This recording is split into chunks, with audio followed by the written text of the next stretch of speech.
Welcome to the Pop-Off with Gene FitzMagic and friends. Your daily sports and entertainment radio show, live all over the world. You're going to want to hear what these guys have to say.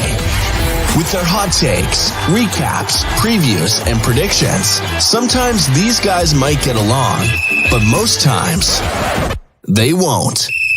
So see what happens when these guys pop off about the world of sports and entertainment.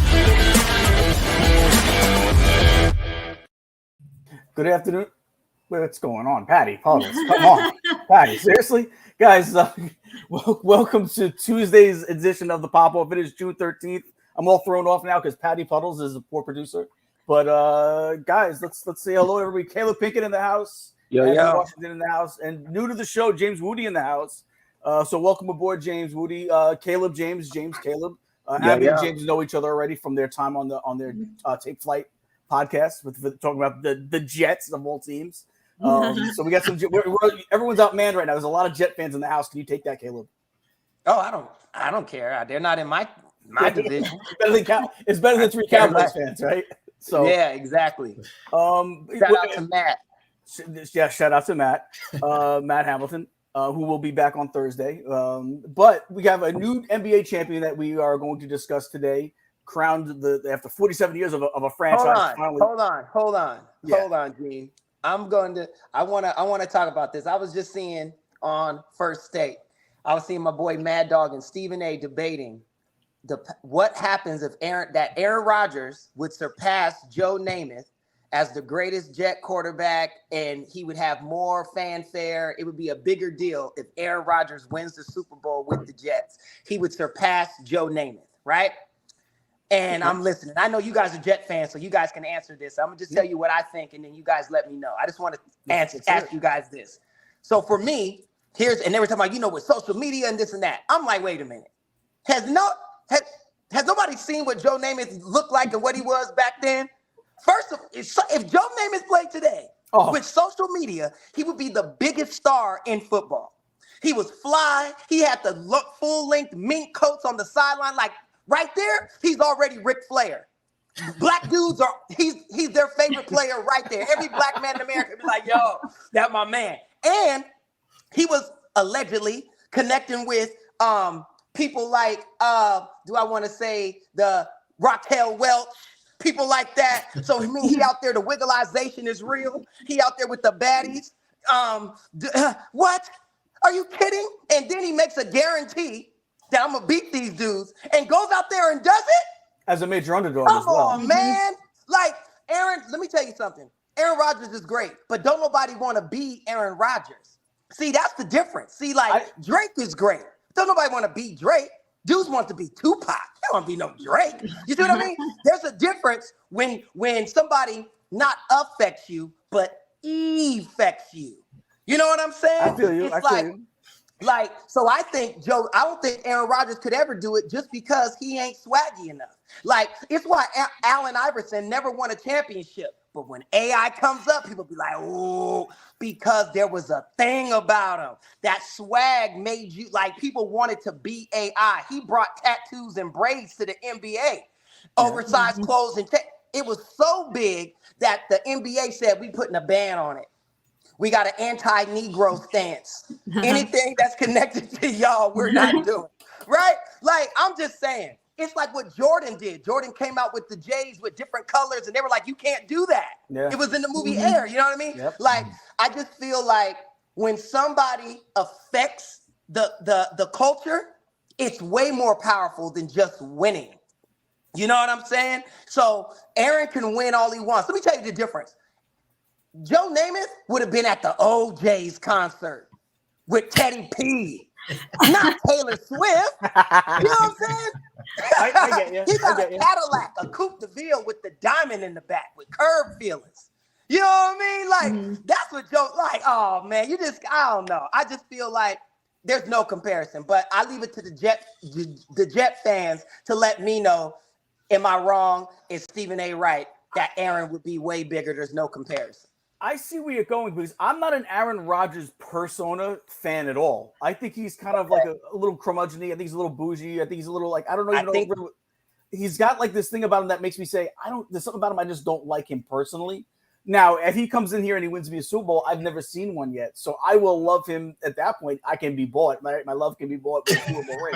So therefore, I would be fine with it in that sense. But I'll be honest, and Abby, I know we've had this discussion.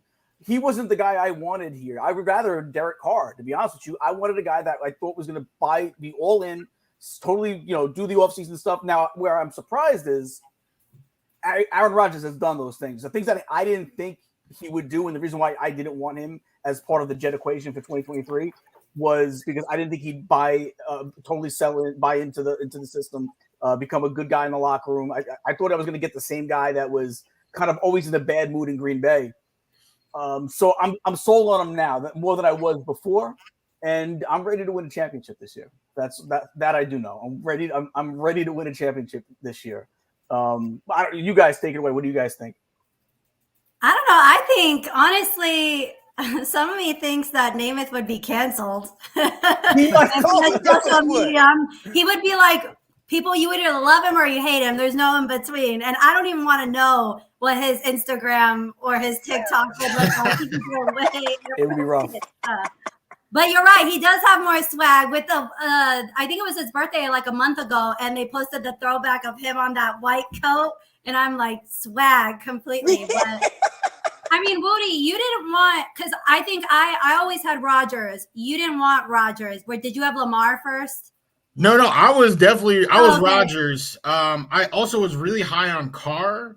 But I definitely, Aaron Rodgers, he's a completely different class of quarterback, and I don't want to live in a world where Caleeb is wrong and Stephen A is right. But I gotta say, if Aaron Rodgers ends the 50 years of just irrelevance and devastation that we have been suffering in New York, just suffering. If Rodgers just comes through, especially in year one, if he were to do in year one, right, where we know the challenges of a new quarterback coming in. Now, it's not a new system, right? He's reunited with his boy, but it's all these new players. And like Gene said, he hasn't done off seasons, in a long time. He's kind of hard to get along with, all right? My cat's in this room. He's kind of like a cat. He's a little territorial. He don't play nice with others. But if he comes here, all right, and builds his chemistry with Garrett Wilson in year one, and does something that the person that he's always compared to, Tom Brady, was able to do and get this ragtag group of bums who wasn't even able to make the playoffs for years and brings them to a Super Bowl. If he's able to do that with us, we have the longest drought in all Big Four sports in the playoffs. He brings us to the playoffs and wins us a championship. He doesn't need a fur coat. I will get him in New York. Aaron Rodgers is that dude. Like I just have to say it. I have to say it. One of the things that I'll say about this, right, is that I hear that, but Mark Sanchez was in my lifetime. You guys were in the AFC Championship. I get you lost, but it wasn't like you guys weren't relevant. It wasn't like people weren't picking the Jets in Madden. You know what I mean? Like it's not. You know what I mean? Rex Ryan had you guys there. You guys lost, I get it, but it wasn't like you were just in purgatory like the Cleveland Cavaliers that LeBron won a title with. You know what I mean? Like that's all I'm saying. Like, it's not like the Jets have just been nothing. They're the Wildcats. Well, for the last decade, we've been nothing. For the last decade, we've been pretty bad. The last decade. Yeah, but a decade is different than 30 years. Oh, I agree. I agree. Yeah, you know what I mean? So, but again, I totally get it. And I think Rodgers, it would be a big thing, but I don't think he can compare to Joe Namath. Like, I just feel like because he's a curmudgeon, because people think he's weird, because of that, like that hurts you. It's like what happened, Kobe and AI. They played at the same time. Kobe won. Nobody liked Kobe.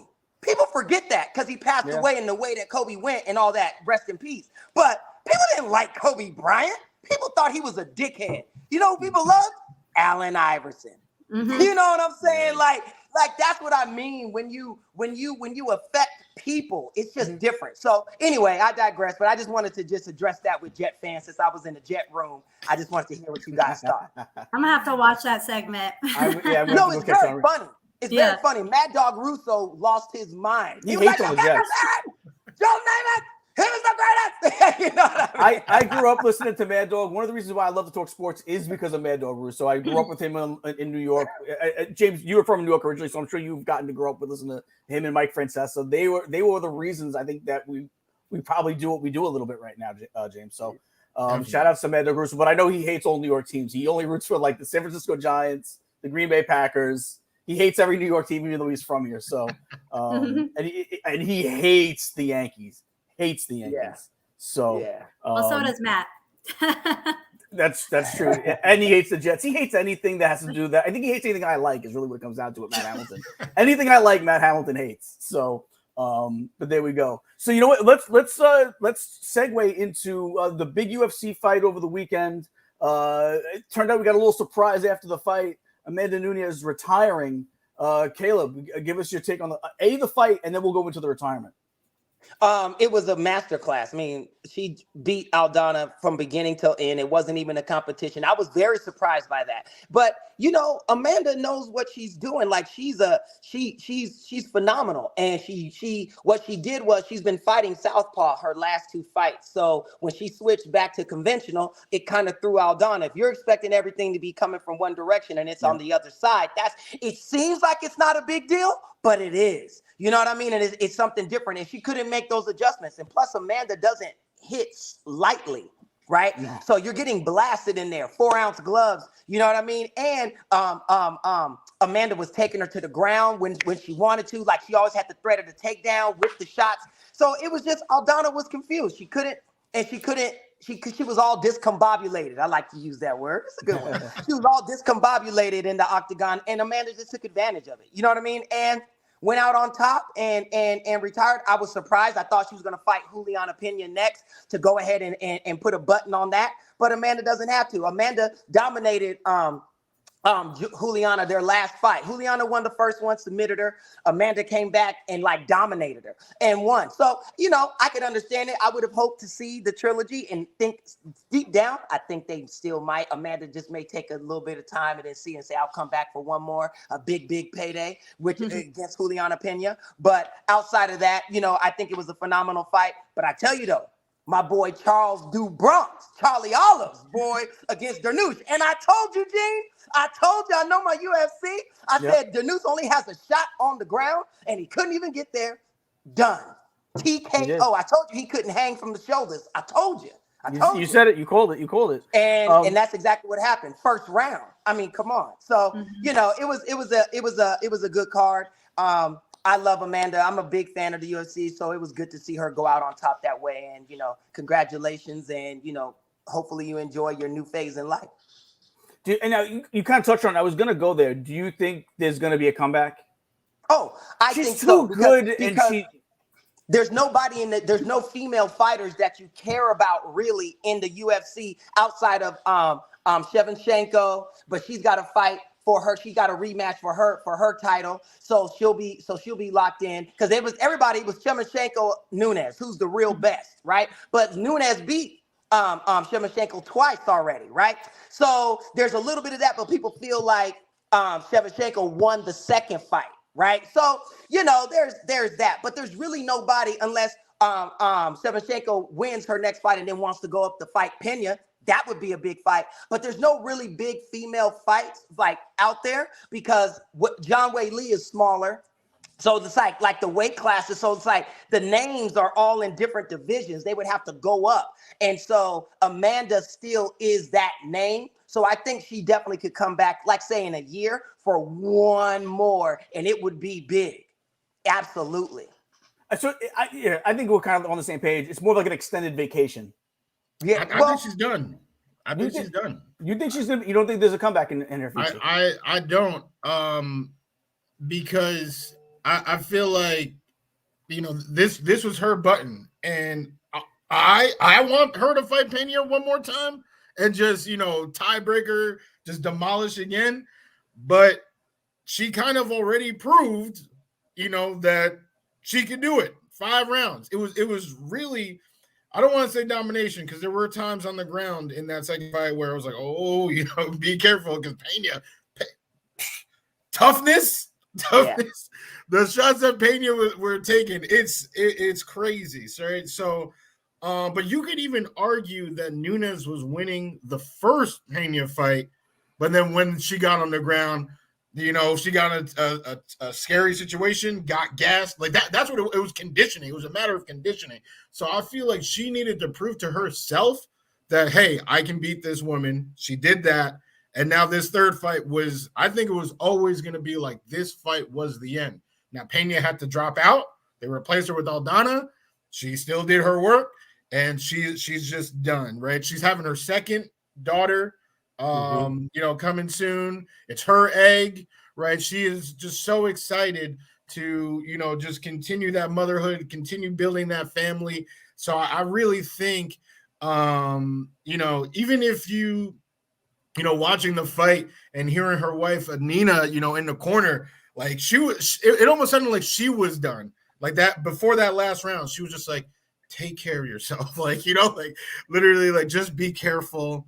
And like, she didn't say this, but it like her spirit almost was like, let's just get out of here. Like after this. Right. And, she did what she had to do in the 5th round. And it just looked, I mean, bruh, I don't know what type of, temporary stay, starts with, the whole fam just dancing in the octagon. That definitely seemed like a send-off to me. So I feel like she's done. I was definitely upset. I was sad. I was devastated to lose a GOAT like that, because it's so rare in sports to see somebody who is actually like beat like everybody that you can name. Like Caleeb, you were saying, Shevchenko, right? Like, yeah, that's something that's been said, but she beat her twice, right? Ronda Rousey's a big name. Holly Holm's a big name. Misha, every cyborg, every single person, right? Like, you can't say like, oh, like Jordan didn't beat Bird or Magic or Isaiah. Like, he beat people later on. LeBron never beat Kobe, right? There are so many people that like you cannot say that amongst any single person that you could possibly compare this person to, oh, she beat them. She is truly the greatest of all time. Yeah. I don't like throwing the word female in there because I feel like it's almost like I don't want to say disrespect, but like, the women's division, is newer, right? So you're like, oh yeah, she's the best of the women, but she's literally the best, regardless of gender. She's one of the greatest fighters to ever step into the octagon. I agree. Abby, what about you taking her on, maybe trying to get out of retirement? What? What about you, Abby? You going to challenge her to a fight, get her out of retirement? Oh, yeah, totally. I'm like, oh my God, she's swallowing me up. I mean, I don't know if you saw, Pena was talking shit on Twitter. She was talking shit after the fight. Like, that makes me want her to come out and just give her one good pop one more time. But, I mean, I get it. And, like, obviously as women, we're kind of like nurturers, so I understand she wants to be a mom, be with her kids. Now there's 2 of them. 2 under 2 is, I don't have children, but my friends all do. That is a lot to deal with kids like that. But I mean, Pena just kind of, her tweet, she looked like an idiot because she was like, I scared you into retirement. It's like, no, you didn't. Like, you guys are even, you know what I mean? She won the last one against you, and it was bad. So, but yeah, I liked how Wudi said, just kind of about, the men's division, women's division. She's just the best, one of the best fighters that there ever was. And I think she gets overshadowed because she has some similar accolades to like Conor McGregor and things like that. So if it's putting that woman in front of it, she's just a good fighter, period. One of the best. There you go. Maybe the best. So no, definitely not the best UFC fighter of all time. Not even close. Who would you put there? Far. Now you're going too far. What? Who would you? Oh, Gene, are you? I'm asking you. Who would you say? Oh my God! There's George St. Pierre. No, I'm not saying Jones. I'm not saying who is better than her. I'm saying who would you say is the best? Just the best. Oh, the best is relative. It's relative. I would say in mine, it's between George St. Pierre and John Jones as the best ever. And I really think it's John Jones, but John Jones, people will say, oh, he had picograms. Whatever. John Jones is John Jones. George St. Pierre. You got Khabib Nurmagomedov, who just retired undefeated. And like, nobody even came close to beating Khabib. Like, pure domination. Like, it's a whole different thing. But I do agree. But I will say, I don't mind saying she's the best female fighter of all time, because let's not act like there's not 2 different divisions. You know what I mean? Like, there's men fighters and there's women fighters. She is one of the best all-around fighters, absolutely. But she is the GOAT female. There's never been a woman to ever put on gloves in the octagon that was better than Amanda Nunes. Nobody. Not Ronda Rousey, not Kat Manzano, not Misha Tate, not Holly Holm, not any Chris Cyborg, nobody. Right? So that's why I want to give her that. But yes, she is absolutely one of the GOATs of all time, of all-around fighter. I mean, you can't deny that. And I will say this about Juliana Pena. She's trying to be a troll or a heel. The problem is she's not funny. See, that's the secret ingredient to heels. If you want to be a good heel, you got to be hilarious. Roddy Piper, Ric Flair, name them. Even The Rock, when The Rock was a heel. Even Stone Cold. Yep. So what do you say? Stone Cold 316 says, I just whooped your ass. Right? Like, that's funny. Now you can be a prick when you're funny. Juliana's not funny. So she comes off as like, we don't even like you. Like, you're annoying. Right? Like, shut up. I want to, right? Like you want to like them. You know what I mean? Jet flying. You know, you want to be helping all that diamond wing wearing, and I'm having a hard time. You know, like all of that. You're like, yeah. It's funny. It's entertaining. Juliana doesn't know that. She's missing that aspect. So she's a terrible heel. Like, she just is. She makes you not like her. Right? And that's the opposite effect. There's got to be a cool factor. I'd like to take this moment to say, to apologize to absolutely fucking nobody. That makes, like, you're screaming like, I love this guy, right? Even though I'm rooting against them or what have you, they make you start to like them. So I think that's her problem. For Abby to say, I just want to see Amanda come back to punch you is the wrong idea. You wanted Abby to be like, I don't like her, but she's hilarious. When she said this, I thought, right? Like, that's the thing. She's not witty. That's the problem. And it didn't work out for her because you should have seen all the comments under that. They were just all like putting all like different gifs under it, like the kind of ones like with a smirk or whatever. Yeah. Or Homer going into the bush. Yeah. It's like you can't be a troll that's not funny. Right. Uncle Chael Sonnen is one of the greatest ever. He's hilarious. He is. Yeah, you know what I mean? So they're palatable. Their comedy makes them palatable for you to be able to rock with them. You have to be funny, and that's the secret ingredient she does not have. The belt is definitely hers, though. I don't see anybody taking. No, you know when they figure that out. No, she's gonna win. They're gonna make her fight Raquel Pennington. She's gonna beat the dog mess out of Raquel Pennington. Yeah. Juliana Pena can fight. She's gonna beat her. She won't have nobody to fight.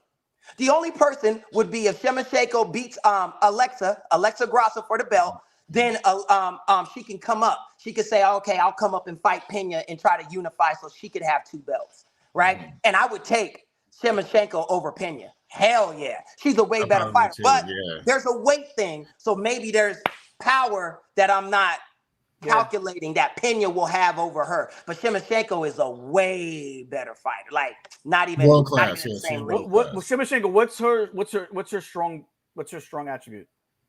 Everything. She's all around. She can strike. Wow. She can go on the ground. She can kick.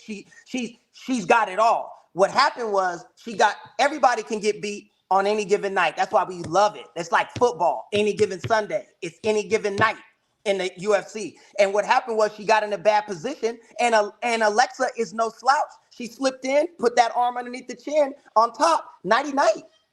You're going to tap. That's it, and that's all. And that's what happened. But I think Shevchenko was actually winning that fight when she got caught in that position. You know what I mean? So it is what it is. But it's interesting, as you see, Gene. I love this. So you were going too much in the tangent on UFC, but yeah, it's all good, man. I think everybody loves it. So yeah, no, it's all good, man. It's all good. And again, it's about as big a news as in UFC as you could have possibly imagined coming out of this weekend. So yeah, and a shock. I mean, when it came down, I was like, wait, what? I thought I misheard something. I was like, wait, that just happened.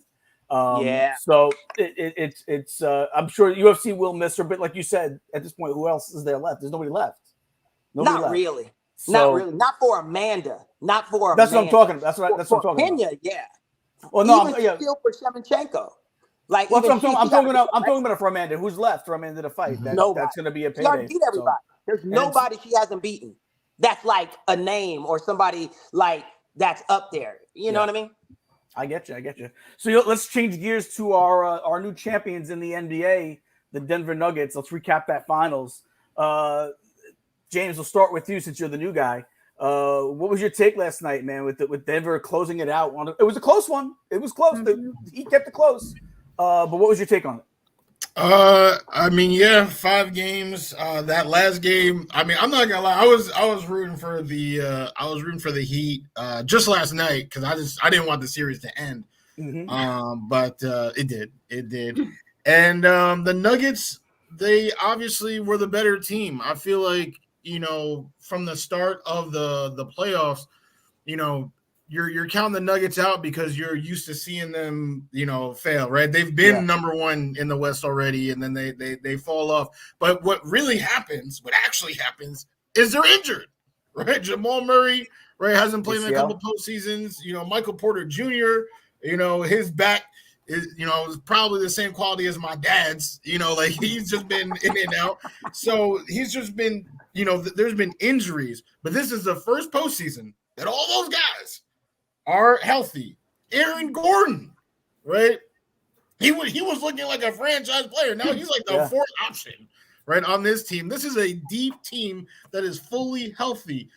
Any team going against them who thought that they had a chance were not in their right mind. But the Heat haven't been in their right mind the whole playoffs. So kudos to them for getting to the finals, because that's a team where they lost Tyler Hero so early.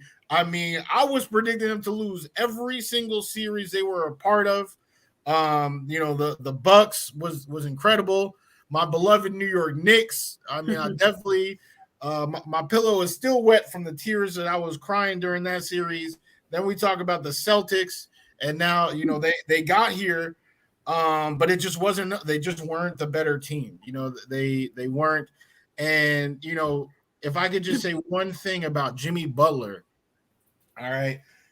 I feel this has been a tough postseason for Jimmy Butler, because I feel like for 3 rounds, we were hyping this man up to be something he never was. Like, we were, putting the ball cap on him, trying to tell people that he's Michael Jordan. He had a phenomenal first round series. People were trying to tell us that he's like, a best player in the league. He should be, MVP. We've been sleeping on him for his entire career. No, we know what Jimmy Butler is. He's been a really good NBA player for years now, And then now, we're clowning him because he, averaged less than 20 points in the finals. Like, he duped us. No, just stop, building people up and tearing them down. Jimmy, before this playoff run, was a great, or a really, really good NBA player. And now after this playoff run is a really, really good NBA player. So he should not beat himself up. He's a dog. He probably has the best mentality of almost any player in the league. He is a true dog, a true competitor. He Gabe Vincent is not going to do it. No disrespect. No. and Max Strus. They have 2 points, I think they were saying the other night. So, I agree. He's always been a nice player. You know what? I think it's partly what you said. I also think there was a part of people just got caught up on the magic carpet ride, right? Like, he was putting up 50-something points a game against the Bucks, and people were just like totally buying in, saying, "Wow, he's." And I think so many people got on the bandwagon, especially the fringe fans, right? The fringe fans that only show up for playoffs, and we're like, "Oh, I've heard of Jimmy Butler before. I didn't know he was this good. He's better than I even thought." And then they get to the finals, and they were expecting him to do what he did against bigger, like. Let's face it, he outshined bigger competition all 3 rounds. Until you get to the finals, you expect him to be able to do it again. He did it against bigger competition before in the other rounds. Why wouldn't he do it now? And I think if anything, you expected the rest of the team to let that team down, where it would be just too much for the rest of that team. But Jimmy Butler would still go out there and get his 30-plus points. And that just didn't happen. He needed the help from those other guys that just they just couldn't do it. So I hear what you're saying. I also think it was in the sense of a lot of people just were caught up in that run, and I can't blame people for it. I agree with what you're saying, but I can understand why some people got into that way of thinking on it. Abby, what was your take? My boy Aaron Gordon has a ring. Aaron Gordon. And it's funny because he doesn't play, but Zeke Naji is also on the Nuggets, former Arizona Wildcat too. So 2 Wildcats have a ring. It wasn't a good first half. I mean, I think Aaron Gordon had 3 fouls going into the half. Jokic was in foul trouble super early. And it was just, honestly, they had 10 turnovers in the first half too. Sloppy ball. And they made the adjustment at the half. I want to know what you guys think with Jimmy Butler. I think it was 22 seconds left, taking that 3-point shot. I don't think he needed to. He should have just, I think, had a layup. They should have gone for the foul and then set up a play. But I kind of want to know what you guys think at the end there. Caleeb? As far as the call, do you think he needed that to take that shot?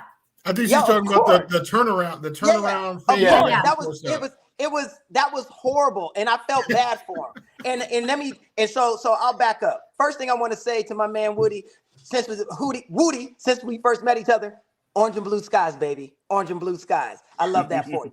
So I'll give you that. I don't mind the Knicks. I don't mind them. Okay, appreciate it. But here's what I say. I totally agree with you on your take with Jimmy Butler. I'm a Buckets fan, and you know what I said last night? Right when he made that mistake, right when they got in there and they needed something to happen and he stopped and turned and looking to pass and about to travel, I said, oh, he's a pumpkin.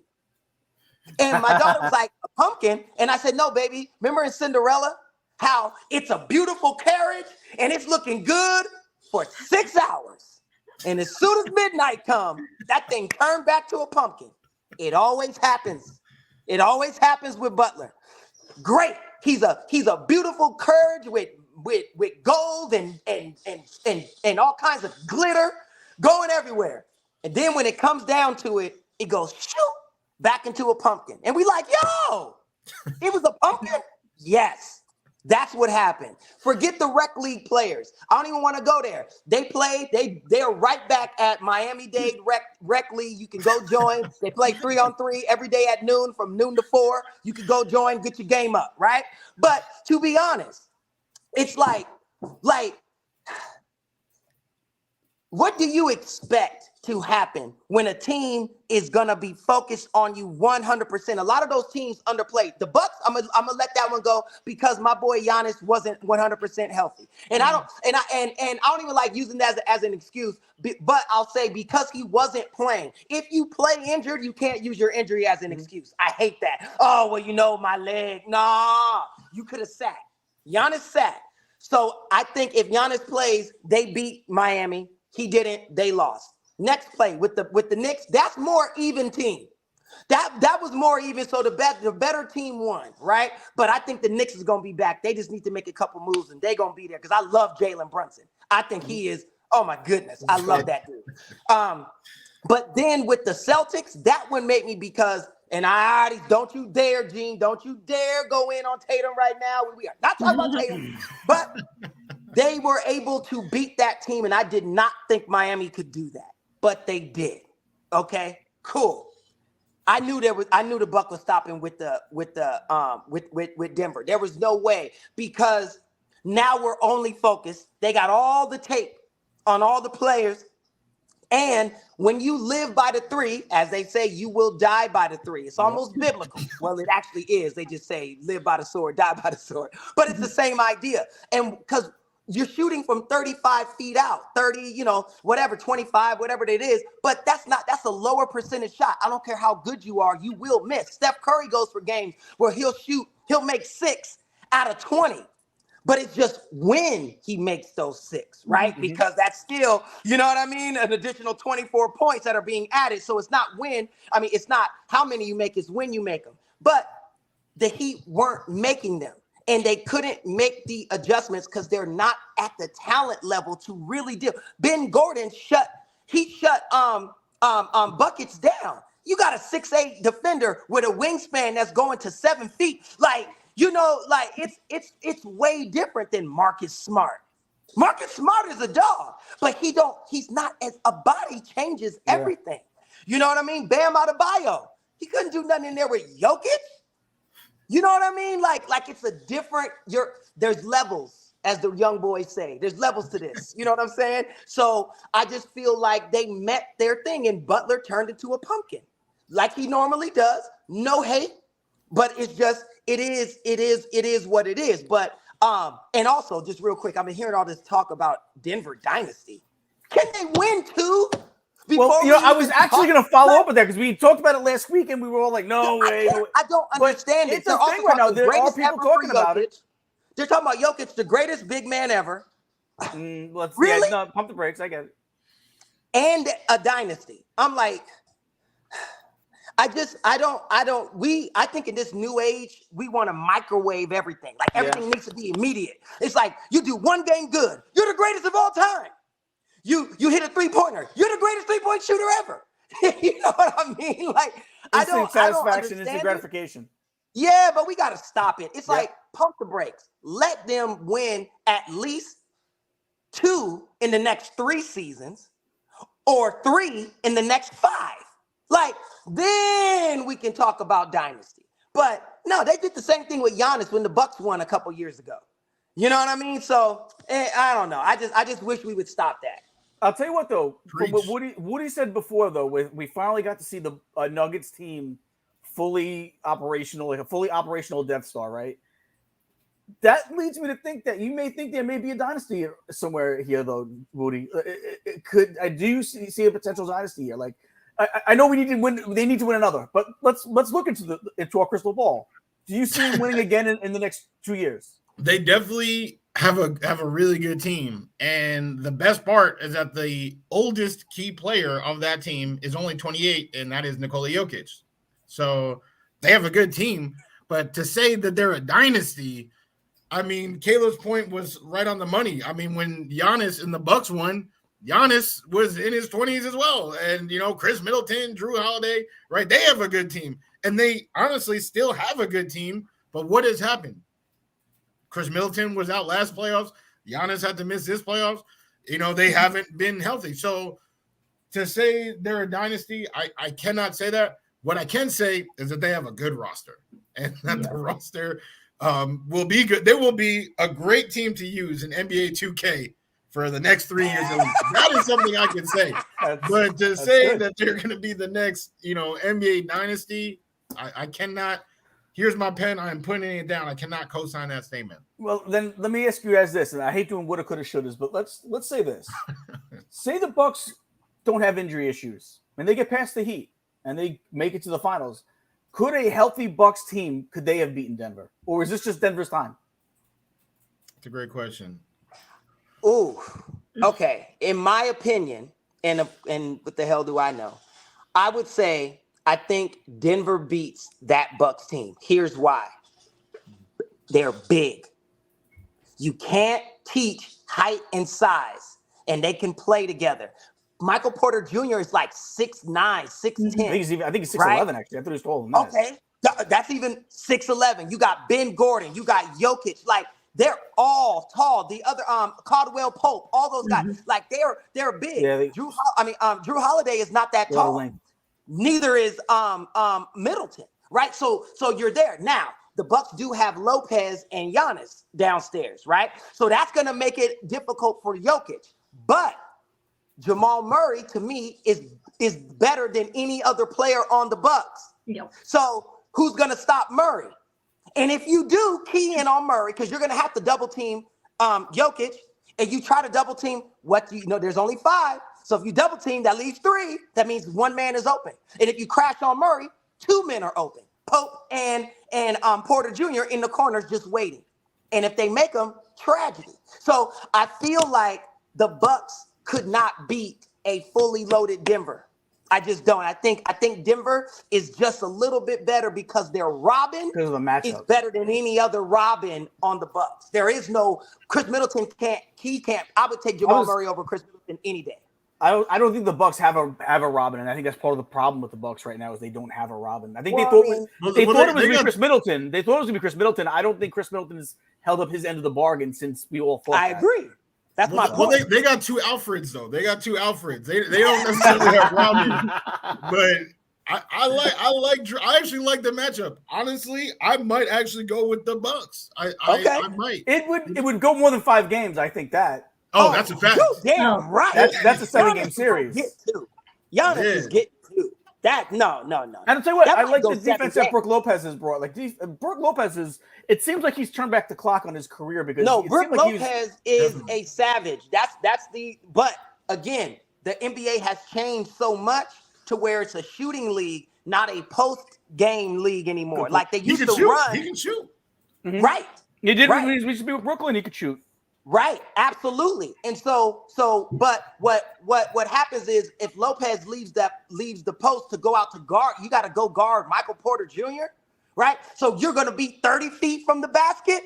Jokic and Giannis one-on-one is a different game because Jokic plays like a guy, what they used to call him, the big fundamental. His name is Tim Duncan. Something different where it ain't all that pizzazz. It drop step, elbow, backboard, bucket, next play, right? Like, no, and Jokic has something different. He can pass. Yeah. Tragedy. You know what I mean? That changes everything. You know what I'm saying? So sure. Giannis is more athletic, but Jokic has a higher basketball IQ than Giannis. That's 100%. Yeah. That's not even arguable. He sees it. He's like a quarterback. Like he just sees it. He just knows. And that's hard to defend. It's what LeBron James has. Yeah. It's what makes LeBron so dominant is that he's super athletic like Giannis, but with a mind like Jokic. Mm-hmm. Like brains like computers. The way they process the court is like no other. Imagine if Michael Vick had the mind of a Peyton Manning or Tom Brady with all that athleticism. He'd be the greatest football. Like you would have never been able to touch him. Like, you know what I mean? Yeah. So yeah, it's like that. LeBron is that. He still ain't better than Jordan though. But you know that. I agree. Listen. I've lived through a lot of Jordan heartache. I completely agree with that. Jordan is the best of all time. The only person I maybe put above Jordan might be Kareem Abdul-Jabbar. And I didn't get to see him enough, but that's the guy. You can say that. The only thing I would say is Mike did it at 6'6", 185 pounds. He did. Yeah. He did. And he was cold-blooded. And that's, to be honest, you said before, a lot of people didn't like Kobe because of who he was when he was playing. Now we look at it differently. I actually used to love Kobe because he was – the one thing I couldn't stand about Michael Jordan is I respected the talent, but it's because he ended my team's chances every year, it seemed like. But I appreciated the player. And when I saw Kobe come into the league, Kobe was like the extension, like that next Michael Jordan, not just because of how good he was, but that demeanor he had on the court where it was just all business. He was cold-blooded, and I loved it because it was such a throwback to those 90s teams, the type of way, that mentality of playing in the 90s. Kobe still had it in the new millennium. So that's why I was always a Kobe guy for that reason. It was just a throwback to the 80s and 90s where it was just tough basketball. So but all right, we'll go ahead, Abby, what you think? Oh, yeah. I'm sorry, Abby. I didn't ask you. No, I didn't have nothing to say. I agree. I'm with Caleb on this one, but I already said when we started previewing the playoffs, I always thought whoever was going to come out of the Western Conference Finals or make it there was always going to beat the East. I just thought all of those teams were probably significantly better. So the East was a little top heavy, but I feel like you're right. There was more parity in the West as far as good teams. All right, so on to the next. Van Fleet opting for free agency. Where do we see him going? Is it? I know we talked a little bit about maybe Houston being a good spot for him, maybe Phoenix being a good spot for him, maybe LA. Where do we think he ends up, Caleb? I would say honestly, I think it's more likely to be LA or maybe Phoenix. I think because Phoenix absolutely could use him. Letting go Chris Paul and getting Fred, because that's adding firepower. Him, KD, and Booker, it's a big three. That's nasty. But also a point guard in LA to run it that LeBron can trust, who can give you buckets too.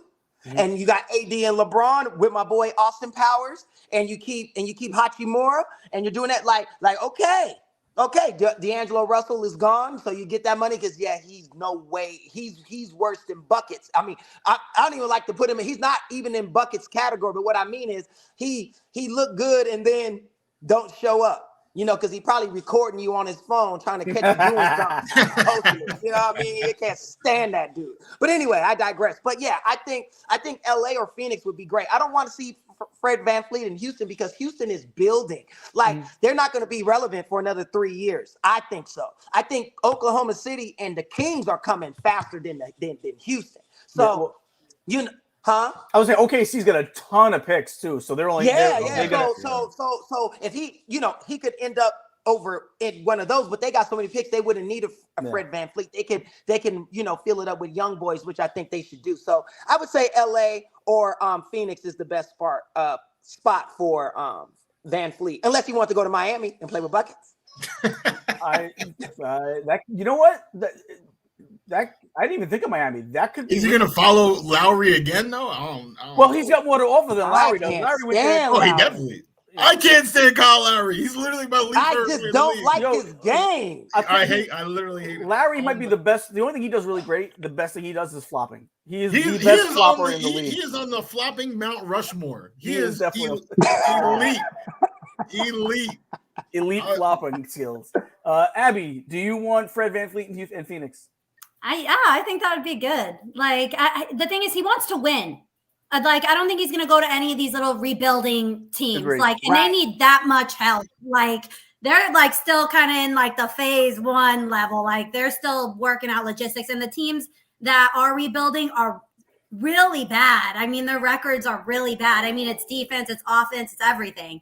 I think he's a perfect fit for Phoenix, especially with.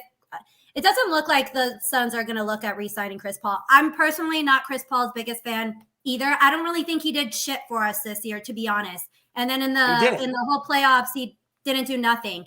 I think at this point, Chris Paul was strictly there more for his leadership skills, not necessarily his playing ability. But I don't know. It just didn't work. So, but yeah, the Suns need all the help that they can get. And who knows, maybe with a new head coach, obviously we got Frank Vogel now, maybe that'll draw VanVleet to the Suns or whatever. I definitely don't want him going to the Lakers though.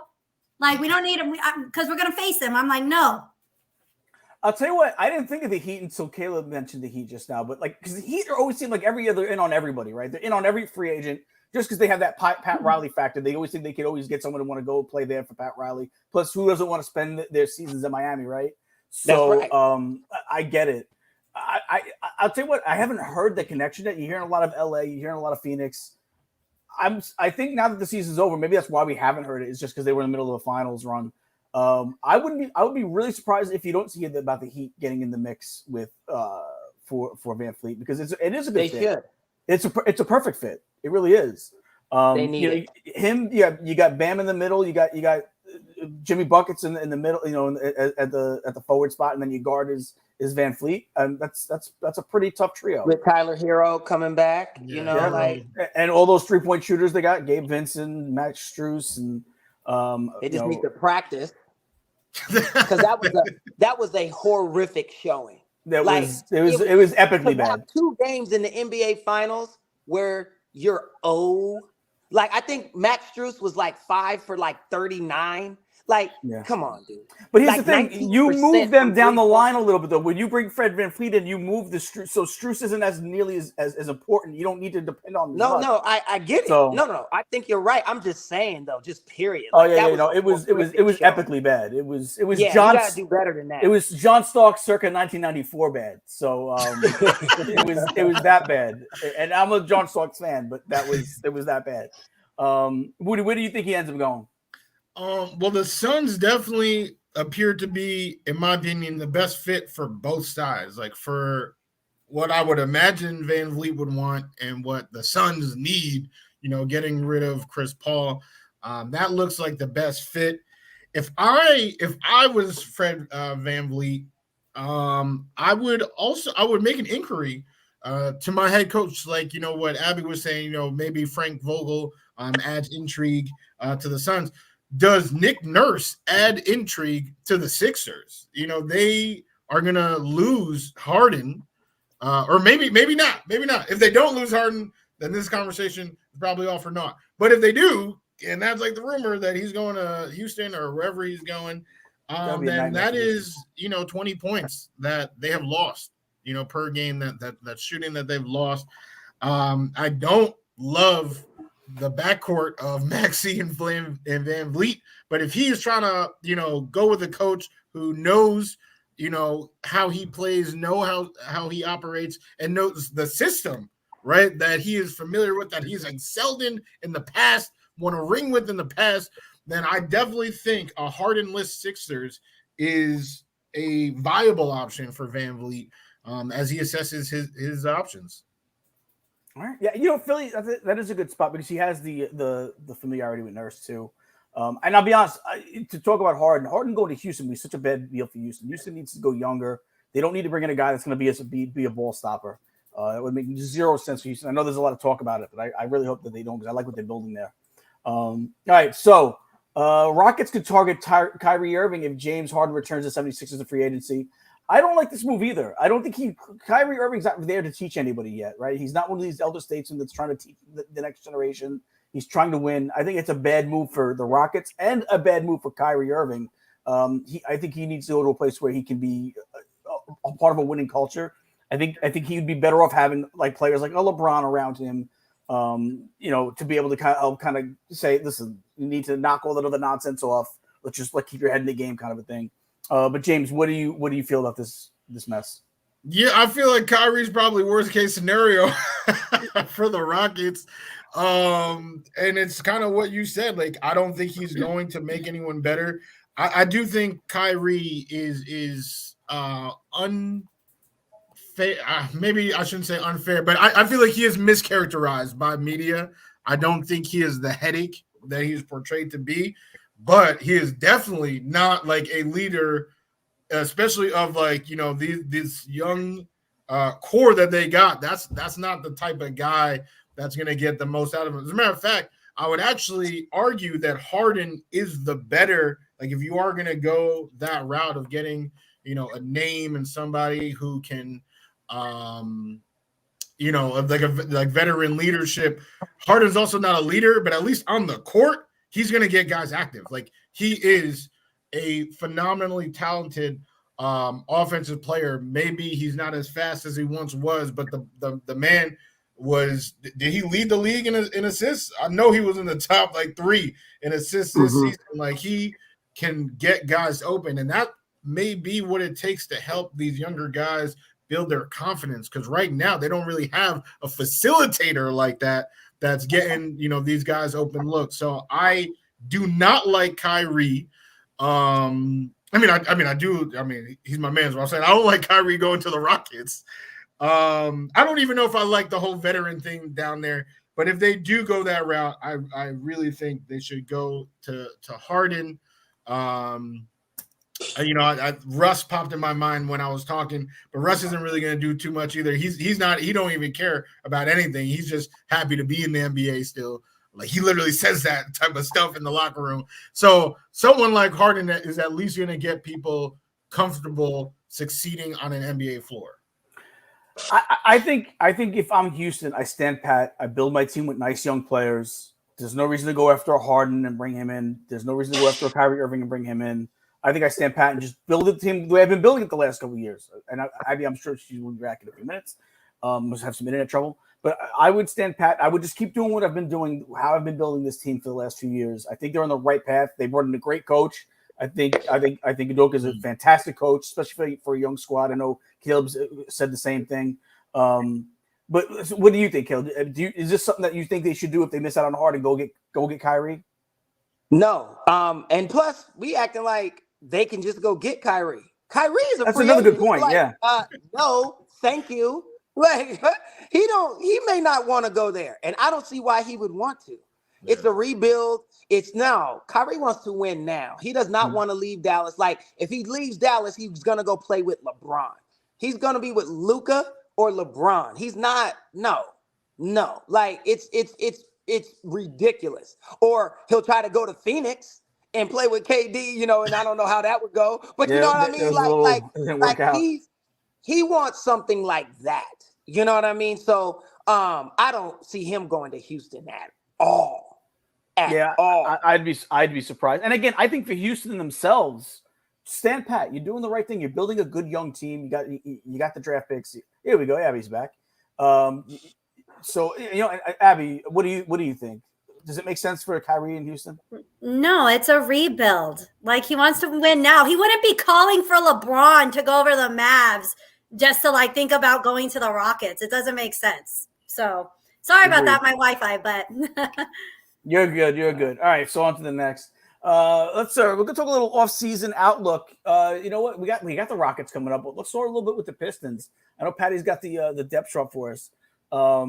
James, what's your take on what the Pistons need to do this season? I think same way I see the Rockets have a nice young team. I love Ivy. I love Hayes. Bogdanovich is obviously a crazy good veteran. James Wiseman, Durant. I feel like they got a really nice, loaded young team. Where do you think they go this offseason? What do you think they do? They got I think the 5th overall pick too. So yes, they do have the 5th overall pick. I love the Monty Williams hire. I think Monty has done a great job, or had done a great job in Phoenix, really building that team together, because they weren't a team that you looked at and was like, oh, this is a top team, roster wise. I don't think people were picking them like that in 2K, but Monty, I mean, I feel like there are a few guys that played on that team that should be throwing Monty a bag, because he got their 2K rating boosted up because of his style, because of his coaching. So I think just him being there in the building, you've seen it a couple of times, the difference that coaching can make, right, in an organization. And they have pieces, in addition to what they did with, signing Monty. If there's a way, I don't know if they need to find like a shaman, what part of the world they need to find some sort of cure to get Cade Cunningham on the court for more than 76 out of a possible 164 games.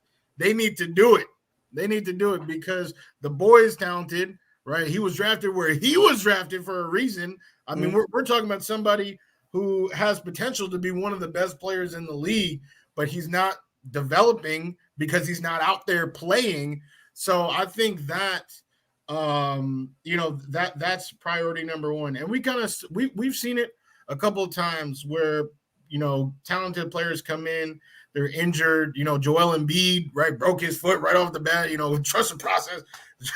Can't trust his foot surgery. He was having issues. Back to Michael Porter Jr. again, right, having back issues. But these guys, have put it behind them, and now, Embiid, he does break down in the playoffs, but he's played pretty consistently. So if they can get some sort of cure for Cade, that's probably step one, or really step two, because step one was getting a good coach, and you got that, right? He is going to establish a culture. I think they are actually the Eastern OKC. I think we're going to start seeing nice development from them this season.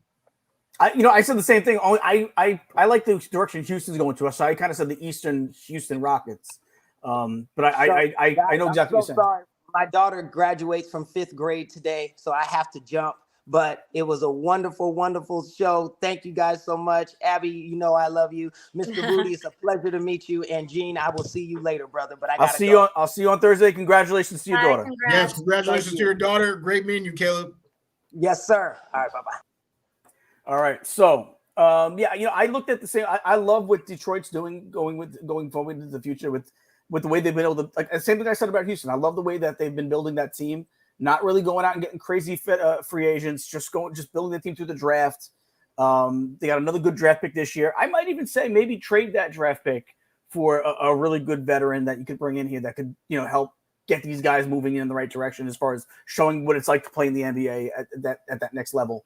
I always kind of looked at them like as the Eastern version of Houston. Although OKC I see too, because listen, they're going to get 2 first-round picks next year. They got Chet Holmgren, who didn't play. It's like having a whole first-round pick in itself.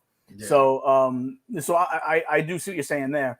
Abby, what's your take on Detroit? What do you think is the key here? So I know you lost. Their gift is your curse. I get it. You lost Monty Williams. They got him. I mean, out of all the 3 teams we're kind of talking about, they're all kind of rebuilding. I think the Pistons have the most potential. Spurs close second. You know what I mean? You know what? I do like the Monty Williams hire. They need to give him time, though. I was like, I wasn't surprised that the Suns made that move and fired him.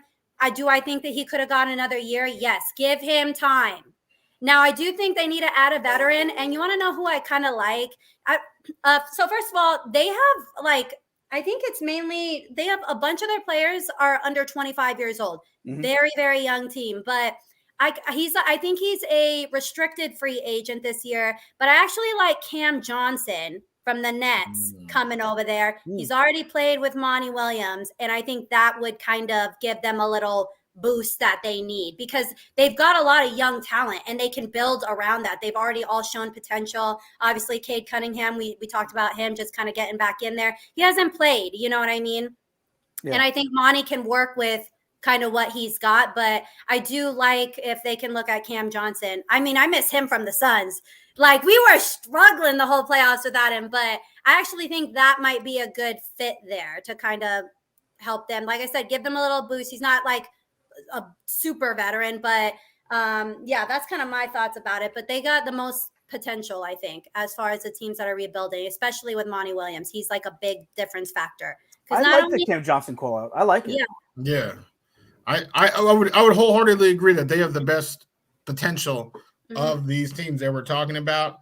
I think Cam can only help because, again, when a new coach implements new systems and new ways of doing things, having somebody who's already done it and can help coach up the young guys goes a long way. So I definitely like both of those. And I think that's why I called them an OKC over the Rockets, because the Rockets literally might be picking in the lottery like for the next 3 years. Like, because I literally don't know. I don't know. I don't see the Rockets like climbing the way that I see OKC. Like, they're gonna be in the playoffs these next 2 years. Like, mark my words. Like, and I feel like I don't know if I want to say that for the Pistons, but they're getting there. They're getting there. They just need to be healthy. They got the right coach. I do like Ime Udoka, and I don't even want to talk about what happened in Boston, but I do think he's a phenomenal coach. But I just don't know if they are going to leap as quickly as Detroit will if they, add like a Cam Johnson and stay healthy. Detroit, I think Detroit's a little step ahead of them. I think than Houston. I think they got a couple of more players than Houston has. So I kind of put them a little above Houston as far as they're on their way to becoming relevant again. I have ahead of Houston, but again, they're building something nice there in Detroit. I think there's a really good young squad there, and again, another high draft pick. Maybe you see them bring in a good team leader, free agent like a Cam Johnson. I didn't even think about that one. It's a good call out. So we'll see how that goes. All right, so let's go on to the next team, the San Antonio Spurs. Obviously getting the guy that we've all been watching for like the last year and a half on YouTube. So obviously this we can throw this out because he's going to come over and take over that team. What do we think about the squad coming? Especially, we all know who they're getting first round. We know that Wemby's coming. So what do we think about this team going forward? Let's start with James. Here's an unpopular opinion. I think that Greg Popovich is pretty much the NBA equivalent of Bill Belichick. Yeah, I can say that. Oh, all right. Well, let me take that one out of the sentence. I could see that. But the big thing is, right, like, dynasties of the past largely tied to one player that, like, now, like, in the aftermath of losing that one player, you're trying to, coach people up, and it's just not working. Your style is like outdated. It's outdated. The militant, these kids, and I'm not trying to sound like an old fart myself, but it is a different generation, and kids don't like being spoken to the same way they did 30 years ago. So I think that's been a big part of the problem of Pop's inability to develop or retain the talent that he does develop. Because Kawhi Leonard was very much a raw prospect. Pop helped develop his game, and Kawhi said, "Fuck you!" and he left. He was out. DeJounte Murray, same thing. So Wemby, might be a little different. Wemby, he is the biggest possible Band-Aid Pop could have asked for, right? Because he's French, right? Tony Parker, Spurs legend, right? Is his friend, So he's already in his ear right now talking about like, oh, Pop is great, Pop. This is awesome. Like I remember this back in 03 with Pop. So all of that could kind of help. Put a Band-Aid over what I think are clear bleeding wounds with Pop's ability right now to run this organization. So, yeah, maybe, Wemby has a good season. I am not scared of this team whatsoever. Not yet. I'm not even sold that Wemby's the best prospect since LeBron James. Like, I feel like that is kind of outrageous. He's got to put on some weight for sure. Definitely got to put on some weight. I gotta see it. We like you said, we've been seeing him, in the various leagues that he's been in. But like, you know what he could do? He needs to reach out to Mekhi Becton and ask Mekhi who his former chef was. Who was cooking Mekhi's food 3 years ago? And that's what Wemby needs to do. Wemby needs to get that guy. I'm dead. Is he gonna be, a taller Kevin Durant, or is he just Kristaps Porzingis with some handle? Like that's what I'm not sold that we're gonna get a tall Kevin Durant from Wemby. And even if it was, he's one man. I'm not worried about the Spurs. No, they're a bunch of years away. That's a completely bare cupboard for the most part. Yeah, bare cupboard. Right? There's some dust. And a croissant. Wemby, as it turns out, yep, they got the croissant there. Abs, what about you? What do you think? They could use a veteran, but I don't see them going that route. I think they're solely just like, let's just build from the ground up. That's why they're so far away from it. Yeah. I can tell you the one thing that they need to do is they need to re-sign, what's his name? Trey Jones? Whatever. Yeah. They need to re-sign him. He had a good season. Yeah, he's a sharpshooter. Knicks. He would be good. He would be good for the Knicks. Knicks can bring him back. Mm-hmm. So I'm sorry. I heard Burks. I'm like, oh, I want him for the Knicks, but I mean, the Spurs just have don't they have a lot of draft picks, and then they have like $40 million cap space too. So I can see them literally just. It's like the amount is infinite of what they can do. It's just what they want to do. You know what? Go ahead. No, I would say I feel like they're not like a team that really goes out and really makes. And maybe I'm not looking at it right. Maybe I'm misremembering. But I feel like they're not like a team that goes out and gets like these major free agents. They never really, even when they have cap space, they like to develop their own players. And I feel like a lot like Toronto, where they get players from overseas. They bring a lot of players, like they had Manu Ginobili, who was a part of that infamous run, and Tony Parker, part of that big run.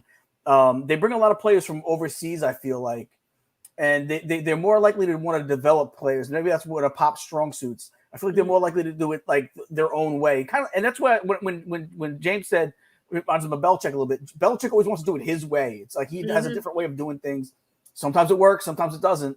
I feel like Pop is in that same kind of breath where he's going to do it his way. He's not going to go with everyone's going to get the hottest free agent. He's not going to worry about that. He's going to build this team the way he sees it in his own image, as they say. And so I feel like that's what they've done. I don't see them going after any major free agents. They haven't been attached to anybody either. Like you never hear them attached to a free agent. There's no rumors. Have they even signed a free agent of any kind in the last 20 They years? only lose them. They lost. Well, they traded Kawhi, I guess, but they only lose them when Murray left and went to Atlanta. And I listen. It's weird to see the Spurs not being.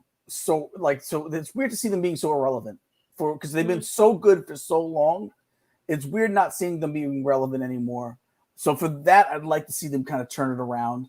But like we said, the cupboard's pretty bare. I don't know what they have really there unless they start figuring out ways to develop even more players. And for their sake, Wemby better be the guy because they're putting everything into him. Literally all their eggs in one basket. Exactly. So they better hope he's the guy. What they need to do is they need to get him.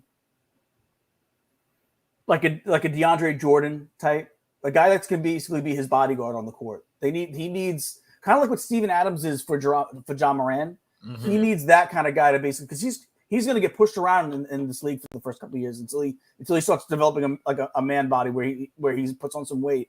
He's going to get pushed around a lot. He's going to need someone that's going to have his back, that's going to be able to kind of like brush off anybody that needs to be pushed back. Like we've seen Steven Adams go nuts in Memphis when anybody tries to get in Ja's face, right? Like he's threatened to fight everybody when it comes to protecting Ja. That's what Wemby's going to need in San Antonio. He's going to need a guy like a tough, just like Pat Bev would honestly do it, but I don't think he would ever, or Pop would ever want Pat Bev. And this, you'll get this, Wudi, like a Charles Oakley. What Charles Oakley was for like Patrick Ewing, the enforcer. He needs an enforcer on with him. So like that's what I say, like in a DeAndre Jordan or even like a Steven Adams, someone that's going to come in and say, listen, you're not going to push my man around. Like you're going to give him his space. I think that's what they really need. They need some free agents like that. They need to be free. They don't need any studs, any big time scorers. If you want to build this team through the draft and you want to do it the way that Pop's always done it, with getting some good talent in the second round because you're finding overseas talent that other teams don't find, that's fine. But you do need to bring in the key kind of free agents that are going to do like the dirty work or be the bodyguards on this team. Like you said, the enforcer. I think that's what they need to find for this team. And I don't know the contract status of DeAndre Jordan. He's an older player. He's probably on 1-year deals constantly at this point of his career. So he's probably someone you can probably get. And he just won a title with Denver. Maybe another reason to bring him in, bring that kind of, let him finish out his career helping out with this young player. We'll see how it goes. I mean, why would he want to? But he's already got a ring. So maybe he doesn't need to really worry about getting another ring. You pay a little bit more than you would in some other places to come in and be like a guy that's going to teach players how to win. But they need a guy like that, I think. That's my take on that one. Mm-hmm. All right, so let's go on to the last NBA topic of today. We kind of touched on it a little bit, so we'll go through it quickly. Is the Houston Rockets? We're all in agreement they're on the right path, kind of like Detroit. No? Yeah. Oh yeah. We like the coach. No. I love him. I like him. I mean, Nia Long's not too happy with him, but I was upset for a little because Nia, you can't be out here disrespecting Nia, but she was a lot of people's crushes for Wudi. How old are you? We're probably the same age. 30. Probably. So yes, you grew up having a little, Oh, are you for real? Yo, oh my God, I spent many years longing for Nia Long. That's so anyway, but yeah, I think that listen, I love Jalen Green. I think he's a fantastic young player.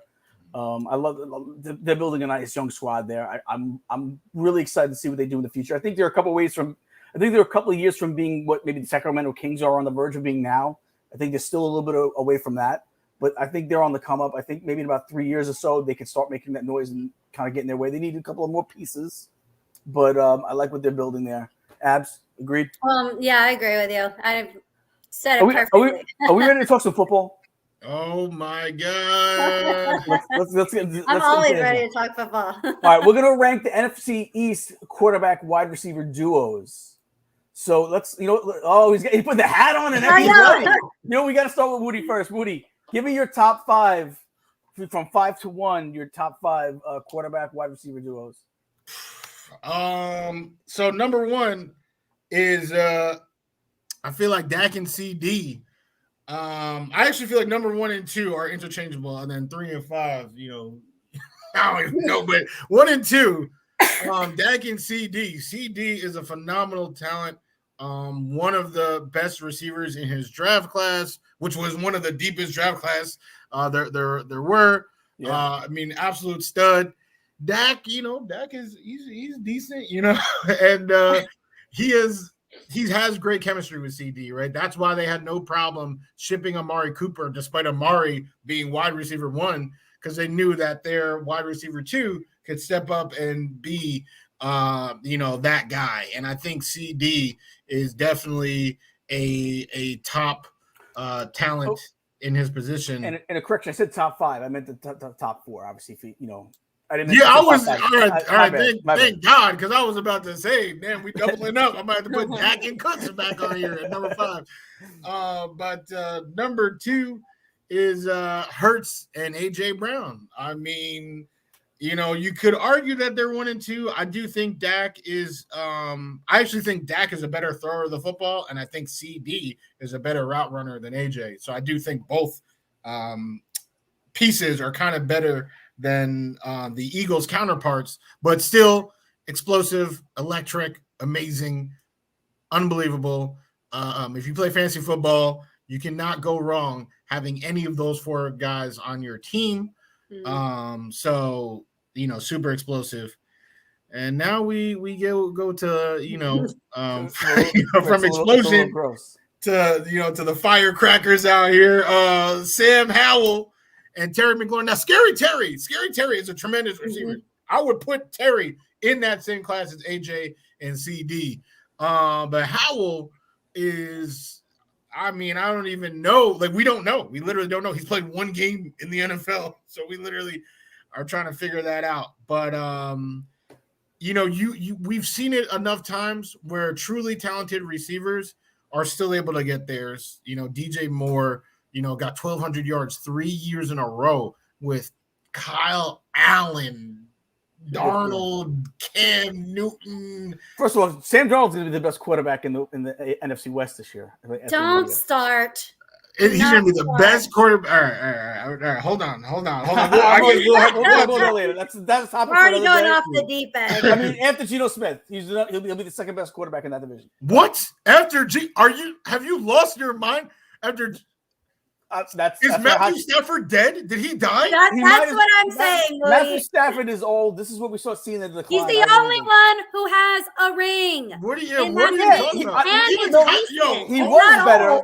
He was better. He's not that same guy anymore. He was contemplating retirement this year.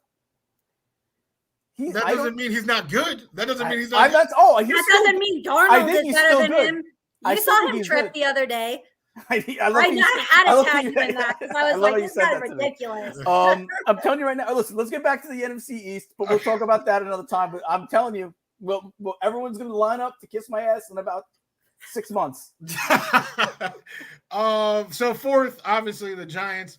Who is Daniel Jones' top receiver? I literally don't know. Isaiah Hodgins, Sterling Shepard, Jalen Hyatt, Darius Slayton. Like, I don't even know. But enter Bum here and Daniel Jones. That's the last one. That's actually that might be like bottom 5 in the entire NFL. Yeah. Like, it's so bad. Whereas Howell and McLaurin are, a little bit below average, and then Hurts and Dak's pairings are like tops. They're so good. So, Abby, what do you got? First of all, I got the Giants last. I am a Daniel Jones hater. I don't like him. I think he's overpaid. I think he's like not physically that athletic. He can throw the ball, sure, he's accurate, all of that, but he's the most uncoordinated person I know, and I think he's overpaid. So I already automatically have them last. And you're right, Wudi. Who do they have? Nobody. I didn't Waller, even know. He's not even a receiver. The only one that I knew off the top of my head was Slayton, and I'm like, he's not even like a standout wide receiver that you're looking at and that you're betting on every week or anything like that. He's a 4th or 5th guy in the jet room. Yeah. Oh yeah. And he's I would literally rather have Denzel Mims than Darius Slayton. Now, I'm really surprised that Washington decided to stick with Howell. I get it, but they must see something there. So I obviously have them 3. I love McLaurin. I bet on him pretty much weekly. Always gets me my points that I need or whatever. Now I know, Wudi, you had CD and Dak. I actually will still always say that it's going to be Hurts and AJ Brown, because AJ Brown in 2022 just career highs just completely through the roof. Now, what I will say is that AJ Brown's drop rate is a little bit higher than CD Lamb's. I think CD Lamb has like 1.9, AJ Brown's like 1.3, but I can see why they would be interchangeable. I think the quarterback makes a difference too. And there's no way I think Dak is as good as Jalen Hurts. So pretty much the same. We're pretty much on the same vibe. All right. Well, I'm going to be a little different than you guys. I'm going to have, all right. So I am going to have Hurts and Brown. I'm going to have Hurts and Brown. I was like, how? How Hurts and Brown number one, but you guys had that as kind of interchangeable, right? My number two is gonna be Dak and CD. Mhm. Oh, so it's and you're gonna put so far we're on the same page. You're putting wait, no, stop your list right now. You're putting McLaurin and Sam Howell last. I am, but here's here's where my curveball comes in. It's not a Giant. If I could pick a tight end, I would put maybe Danny Dimes and Waller there, maybe, right? But that's against the rules. I'm going to go Hurts and Devontae Smith is going to be better than those other two, better than a connection on the other two teams.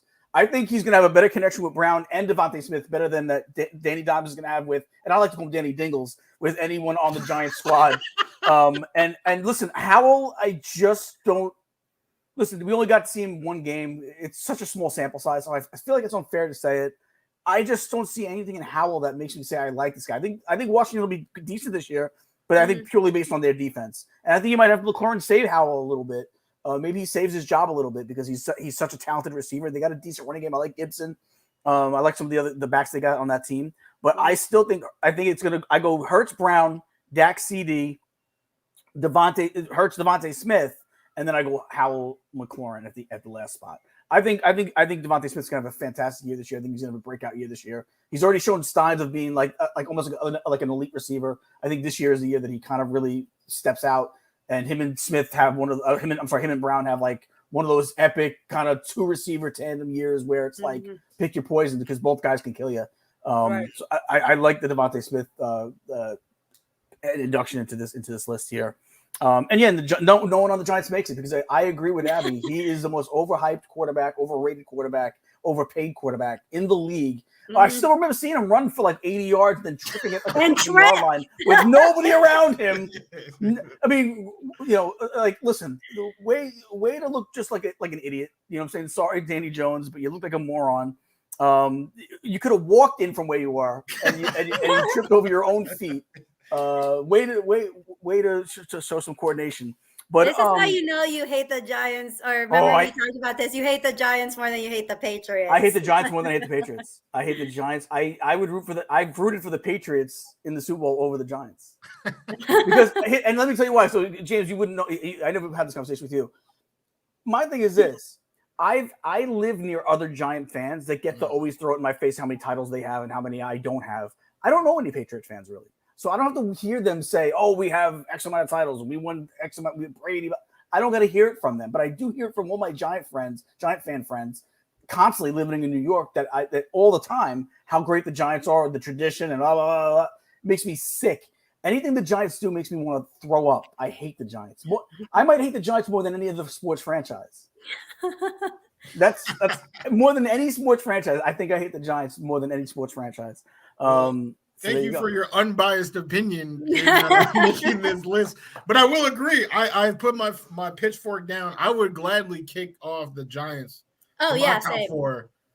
And I'll put Hurts and Devontae. I would still put them fourth under Howell and McLaurin just because I think McLaurin, I mean, he's the number one, and he is so talented that like Howell would literally have to be like Zach Wilson to like not work with McLaurin. So you never know.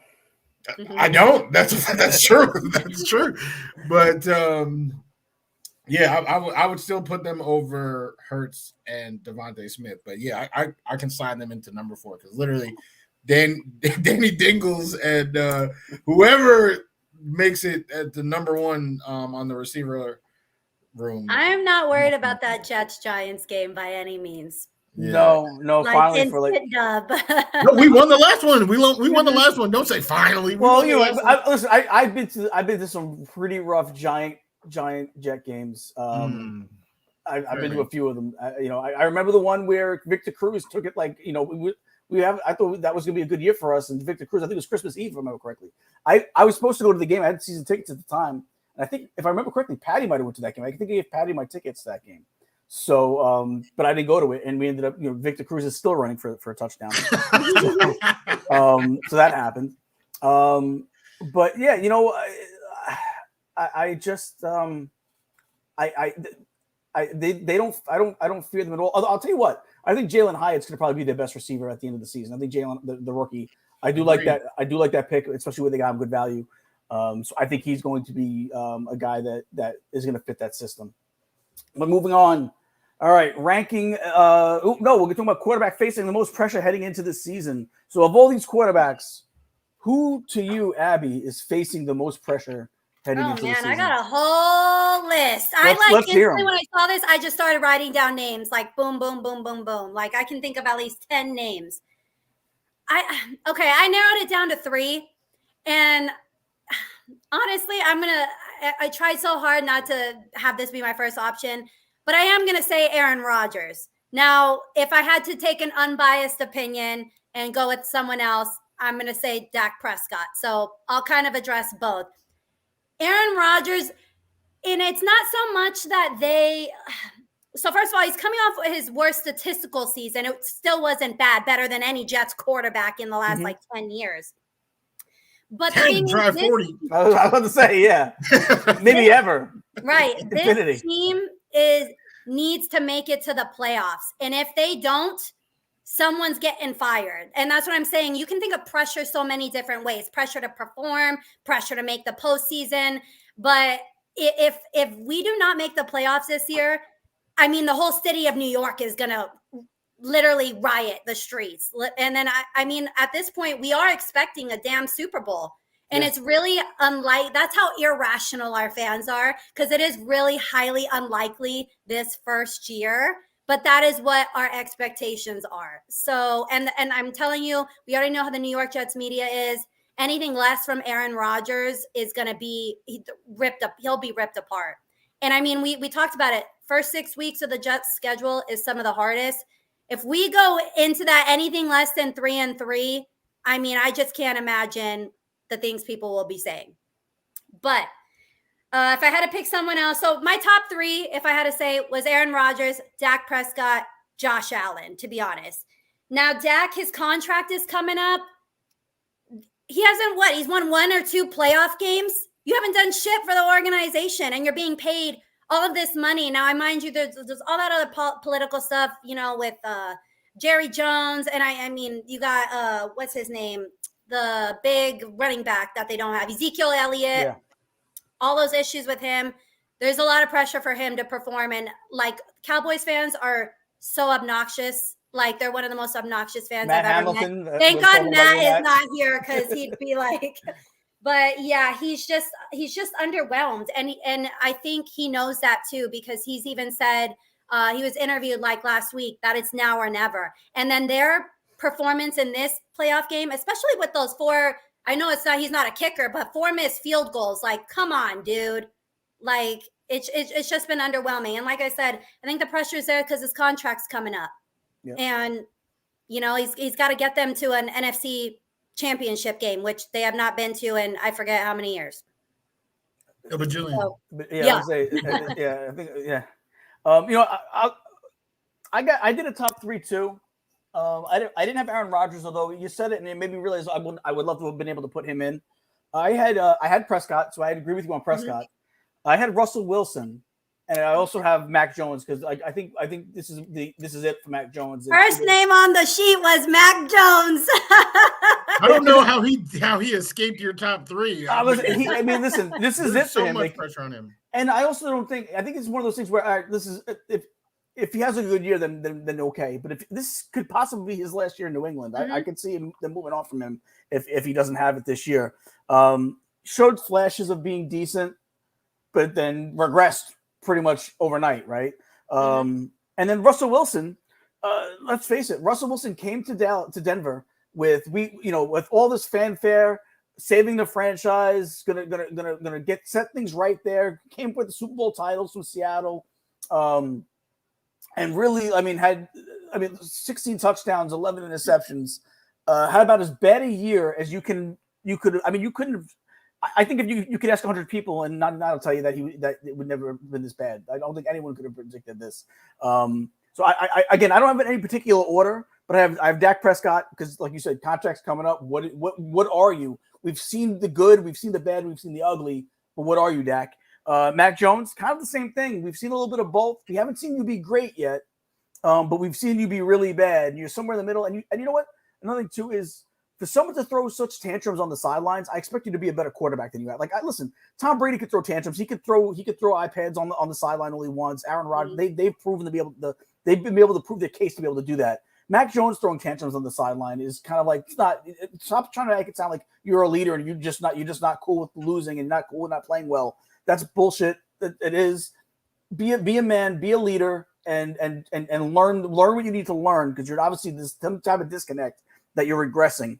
And then again, Russell Wilson, if he has another bad year this year, what happens? I mean, I know they're stuck because of the contract, but what happens if he has another 15 touchdown, 12 pick type of year this year with maybe 3,200 yards? Like it's going to get real bad real quick in Denver. So there's some pressure for him to just have a decent year, not even a great year, just have a decent year for him. But those are my three. Wudi, what about you? Russell Wilson's a great one because, I mean, he was like the Aaron Rodgers of last offseason. Yeah. Like, this team just needs a quarterback. And but I honestly, Nathaniel Hackett, I can't say too much because he's on our side now, but I mean, there was some horrific coaching going on. And I've already said I think Hackett is a good OC. I'm happy that he's a Jets OC. Mm-hmm. But I think Sean Payton, you're going to see that organization operate much differently. And we already seen Sean Payton do it with Drew Brees. So I'm confident in Russell Wilson. And I think that's why I didn't have him on my top three, because I think that'll make a huge difference. And I mean, me and Wudi were on the same page when we hired Hackett as the OC. I was fine with it.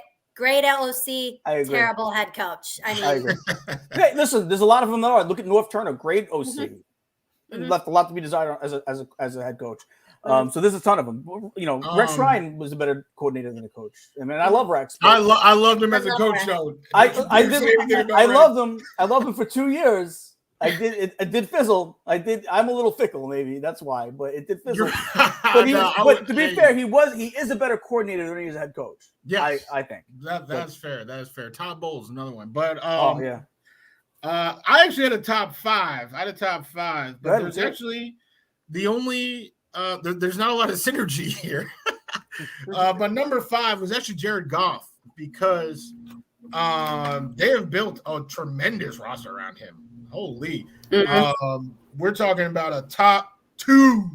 It's them and the Eagles in terms of O-line that he's working behind. They just drafted Jahmyr Gibbs, right? So that's a stud running back when they signed a stud running back in David Montgomery. So now you have two people that can be bell cows, that can be 3 down backs, but you got 2 of them. So the weapons, right? I know Jameson Williams, the boy, cannot stay on the field. He cannot, play, right? I bet you he doesn't play this season. He doesn't play at all this season? No, I said I bet you he doesn't get it. I bet. Yeah. I was like, was that a bad dad joke? I'm sorry. No. That was actually tremendous. It just went over my pun head. intended. But yeah. So they have a lot of weapons. Like, I feel like if you put a decent quarterback on that team, they are a great team. So if they do not make the playoffs this year, right, that division is wide open. I think people are going to be, calling for his head. They actually just drafted Hendon Hooker, right, in the 3rd round, I think. So, is it, I feel like his security is not secure. Number 4, I'll put your boy on there, both of your boys, Danny Dingles, because he is overrated. I didn't even think of Jones. But no, he's overrated. He's overhyped. They just gave him way too much money. And like the New York media, Abby, that you talked about, you said the New York Jets media, but the Giants play here too, and that media sucks. You froze. So same thing that like Rodgers would be facing, Jones would be facing, and I think Jones has a much shorter leash because he's not one of the greatest football players to ever play the game. So if he, doesn't take another leap, right? Like people are talking about, this leap that Daniel Jones took. His season wasn't even really that spectacular. Like it was just not memorable at all. Like he's forgettable. He did not look at this. Thank you. Like, he did not do that much. We're talking about 15 pass touchdowns. The only thing he did was not turn the ball over. He didn't throw a lot of picks. That's the only thing he did was not throw a lot of picks. 3,200 yards. Like it's not anything spectacular. So they need another step. They need another step for him to earn this contract. So if he doesn't take another step, then he might have to just move. Like even if they want him to be on the team, like he lives somewhere else, because in New York they will bring out the pitchforks. Yes. Number 3 is a name that both of you said. Wholeheartely agree. Dak. I mean, it's time to put up or shut up. You cannot be the black Kirk Cousins forever. You need to make a decision and like either move above or step down. Number 2, Gene. We are in lockstep. Because Abby, I think you chose the wrong AFC East quarterback. Mac Jones is the only quarterback in this division that is literally playing for their NFL livelihood. If something happens with Allen, he'll be great. He's top 5. Aaron Rodgers. If Aaron Rodgers, I don't know, he loses the zip, he still gets to retire. He's a first ballot Hall of Famer. Tua. He's all right. But Mac Jones, he literally, if he fails this year in New England, they got rid of Patricia. You cannot use that crutch anymore. There are no crutches. Bill O'Brien is a very respected offensive coordinator. Then not only does he lose his job in New England, but like who is picking him up? Like he is now just a journeyman. He will be a journeyman from first round pick to journeyman. There is so much pressure on this boy to succeed. And number 1, I cannot believe that you guys didn't even. Hey, I said I had a list of names. There's a lot of names on there. So let me see what you throw out. Okay, you should. Because I personally believe that this is inarguable, right? If there's 32 quarterback shoes I do not want to be in, it is the shoes of Jordan Love of the Green Bay Packers. The man is stepping into an organization that has not, it hasn't been like, oh, we're secure at QB. No, they have had 2 of the very best quarterbacks to ever play for 30 years. And this second time, well, actually both times, they pushed the old one out before he was ready, right? So that pressure is immediately there for this new one to step in and carry what the old one was doing. And Rodgers did it perfectly. If Jordan Love steps in and gives us those Daniel Jones stats that we just saw, not one person is going to be like, oh, okay, that's a pretty good start. He's a 3-year vet in the league. He does not have the same leash where we can accept him being awful like Justin Fields was his rookie year, because technically right now, Jordan Love is not a rookie. He's actually played games, right? Rodgers actually missed a game last year. He played a full game. The onus and the pressure is on Jordan Love to be an elite quarterback like that. That's the only thing that city has known for literally my entire lifetime. I think they're 1 year away. I thought of him. I did think of him. I'm like, you know what? I think they're next year, a lukewarm year this year, I'd say. Then next year, yeah, the pressure's on. This year, I don't feel like there's as much pressure because I feel like there's going to be a learning curve. There's still going to be. I get what you're saying. He's not your typical rookie coming in, right? Starting from day one. Mm-hmm. He's been in the league a few years. He's gotten some snaps. I still think there's going to be an adjustment period with him. I don't know. I mean, tell that. That's what I'm saying. Tell that to Rodgers. Like, right? It was. No, you're right. Wash, rinse, repeat. They're trying to wash, rinse, repeat right here. They still have their pieces. Right, this is a team that Rodgers brought to the NFC Championship 2 years ago, 3 years ago. Like, they're still pretty much that same team. LaFleur is still, ahead of the play calling over there. Like, Jordan Love, I don't think there's patience there. And honestly, we've seen when the people sit, they usually come in and hit right away. Like Patrick Mahomes, right? He was drafted to sit under Alex Smith. Mm-hmm. Sat under Alex Smith. His first season as a starter, almost broke the NFL record for most touchdowns in a season, with the same roster. They drafted Jordan Love. He is sitting behind Aaron Rodgers, who is much better than Alex Smith. Now it's for more years of sitting in the same system. He's had the same head coach his entire time.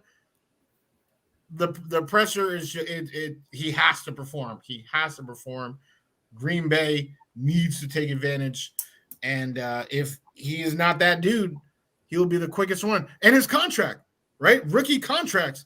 They literally gave him some like weird extension thing because he hadn't played this whole time. Yeah. So now, like financially, it's like, fuck you if you're not good. Yeah. Right. No, I get it to an extent. Again, I think that even if he has a lukewarm year, I think, or a bad year, I think they still give him another shot next year. I don't think he's fighting for his job, I guess I should say. Same. So that's the only reason why I kept him off, because I get it. That's a lot of pressure. It's like I remember like when with the Yankees when Derek Jeter retired, everyone was looking at like whoever the next guy is. It's a lot of pressure. That pressure is there. I get it. I just think as far as not having a great year, I think he's got a little bit longer of a leash. And you know what? And let's before we get to our next segment, Patty has a present for all the Giant fans out there. Patty, if you want to play your present for the Giant fans. On the 12, Jones keeps, gets a block, takes off, and he is gone. Trying to stay upright, and he trips. Absolutely all alone, and he trips. Thanks for proving white people are uncoordinated. Is that worse than the butt fumble, though? Oh, I think so. The butt fumble to me is not as bad as that. He was on a breakaway. He was on a breakaway, and you could see that he stumbled for like 15 yards before he actually fell. Like you saw it starting to like the wheels start to come off like 15 yards prior.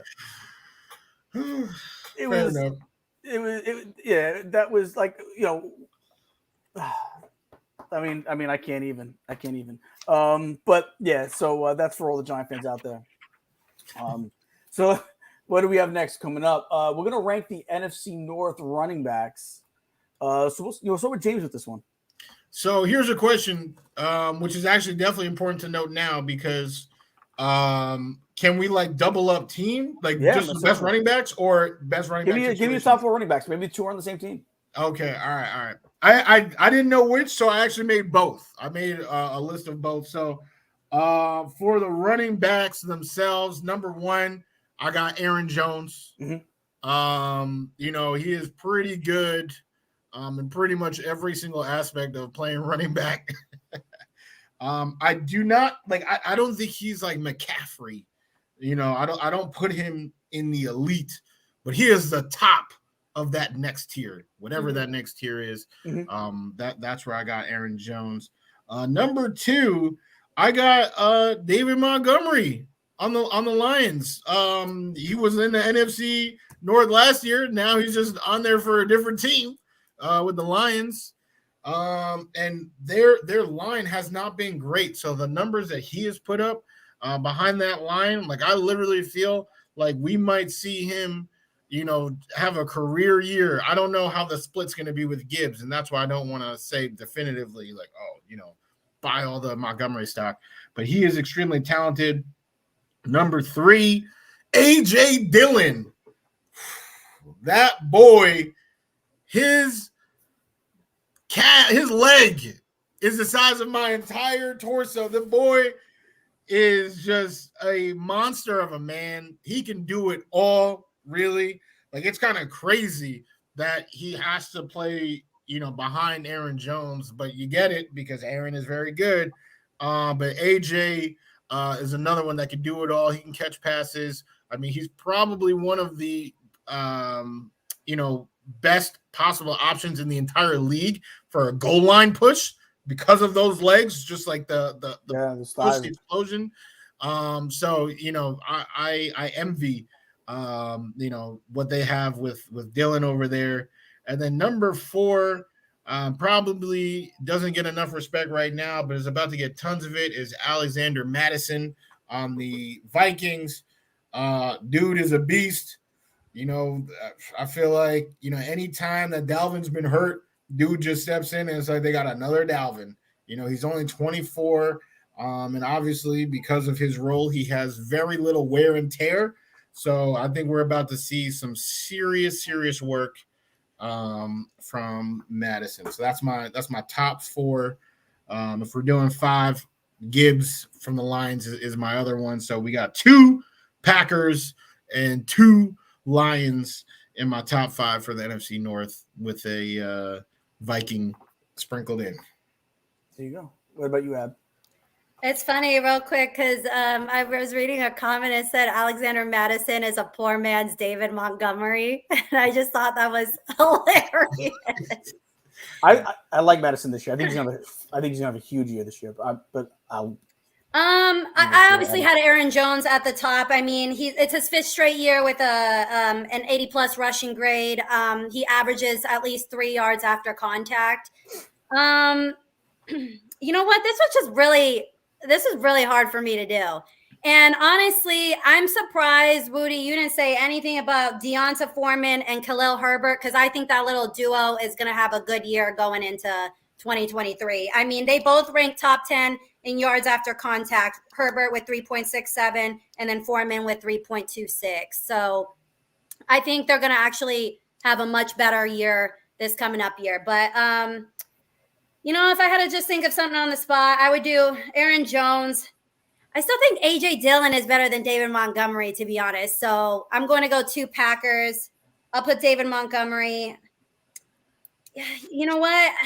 I'm going to go. It's interchangeable with. I could say it's interchangeable with Gibbs and Herbert too. I mean, I think Herbert's going to have like I said, a better year this year. I think there's a lot of potential there. So maybe I'll just kind of rank them equally.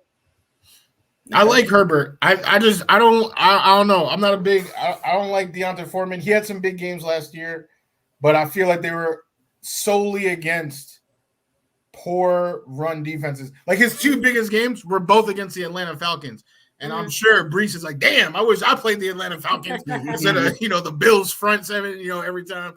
But like when he did, anytime that the Panthers played against a good run defense. Deonta Foreman, his yards per carry were in the 2s. So you can't help that. You play the team that is put in front of you. That's true. It doesn't matter. 49ers lost all their quarterbacks. All of a sudden, Christian McCaffrey's out there. Eagles still beat them. It is what it is. So. Well, I got a little different than you guys. So I start off. Should I go 4-1 or 1-4? What do you guys want? 4-1. 4-1. So my 4th guy, I have Montgomery. I have him coming in at 4th. Okay. 3rd, I think Madison's going to have a big year. I think he's going to have a nice breakout year. A lot of people haven't heard of him unless you're like a fantasy guy. A lot of like fringe fans know who Madison is. I think this year you'll know who Madison is. I think Gibbs is my 2nd. I think Gibbs is going to have. I think he might be he's neck and neck with Bijan Robinson. I think Bijan Robinson is going to be a tremendous pro. I think Jahmyr Gibbs is going to be a tremendous pro. I think he's going to start right from day one. I think he's going to get more of the carries than Montgomery, although Montgomery is still going to have a fantastic season. That's going to be such a 2-headed monster. It's pick your poison, but I think Gibbs will be the main guy there. And then Aaron Jones, old reliable. I feel like he's been the running back there forever. I mean, and he still has some time left. So I think Aaron Jones at the end of the year is going to be the number 1 back in that division. But I'll be honest, I would not be surprised if I'm wrong and Gibbs actually gives him a run for the money. I think Gibbs could potentially be the best back in this division by the end of the year. I love everything. He's got everything you'd want in a back. Gibbs has. So that's where I go with that. I think that's pretty high for someone we haven't seen play, but I understand your point. But I'm trying Wudi was shocked that you put him there. I'm trying. I was shocked, but I'm looking into the future. I get it, but sheesh. Well, here's the thing. That offensive line is top notch. Like they allowed Jamal Williams, who we probably won't hear about this season, to lead the league in rushing TDs. Like their offensive line, it is them and the Eagles. Pick your poison for which one's 1, which one's 2. Don't matter. They are, that is the standard. So whoever's running back there is that. Hey, all 3 of us on this podcast right now could probably get a decent, we can probably get a goal line carry and score behind that line. I do agree. Like if Gibbs ends up taking that bell cow role, then yeah, he could end up being the number one. I just don't know how easy it'll be to push Montgomery out because I think Montgomery starts the season as a starter, but I think by the end of the year, Gibbs is the starter by the end of the year. Yeah, that's going into next year. I do agree Montgomery will start there though. So that's my take on that one. And then on to ranking the AFC South quarterbacks. We'll do these. We have 2 more segments left, so we'll do these quick.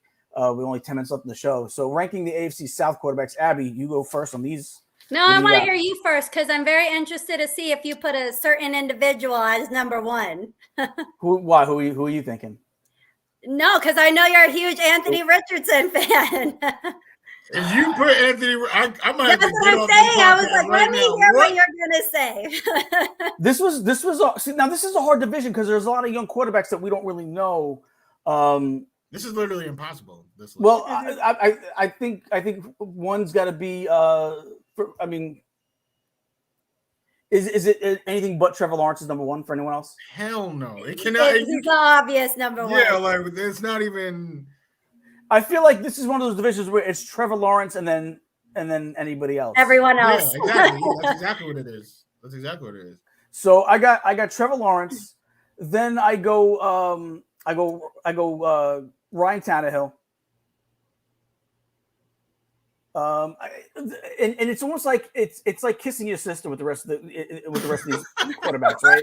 It really is because like there's nobody there. Like I don't even know if Tannehill's going to start. Like who knows what's happening in Tennessee? It could be Will Levis. It could be the kid they drafted last year out of Liberty. It could be Willis. Who knows? The only 2 I feel confident in, is if Tannehill plays, I feel confident to have the second best year of quarterbacks. So there's a caveat here. If he's not the starter, let's say they go and they say, "Hey, we're going to give Will Levis the starter. He's not performing well at OTAs. I'm not surprised. I was having some accuracy issues. I never like to call anybody a bust before they actually play a full season. But I feel like if there's a quarterback that was highly regarded in this draft, he's the least out of the ones that I thought I would never have drafted him at all. But so if it's not Tannehill starting there, because it could be they could say, hey, let's just see what we have with Malik Willis. We'll let Malik Willis play. If it's not Tannehill though, I go CJ Stroud as my second best quarterback in that division. Just because I feel like he's got all the potential in the world. Do I think he's going to be great? I don't, but I don't think any of these quarterbacks in this division are really anything other than Trevor Lawrence. So then I got him there. And then I love Anthony Richardson. Abby's called me out on it. She's right. I think Anthony Richardson has a lot of. The ceiling is the sky for him. It is. He reminds me a lot of when Josh Allen came out, right? Josh Allen had a lot of things that scouts didn't like, but were fixable. Anthony Richardson has those same things that wrong with his game, and so they're fixable. The things that you can't fix, size and speed and arm strength, those are things that he's got already. He's got those things. So we don't have to worry about those. Now, can he learn how to be accurate? Can he learn how to make better decisions? Josh Allen did. Why can't he? You know what I'm saying? So if he's coached up, I think he'll be in a good spot. And you know what? They got a good coach. Listen, they got the guy that coached up Jalen Hurts. I don't think anyone expected Jalen Hurts to be what he was this year. I think we all expected him to be decent, but I don't think we expected Jalen Hurts to be what he was this year. So they got that guy to help make him a bona fide starter in this league. So I do like his future, but I still got to go Gardner Minshew. Just because he'll probably get the snaps early on. I don't think you see if Indianapolis does anything right. I don't even know if they put Richardson in a game this year. I think I kind of do what they did with Mahomes.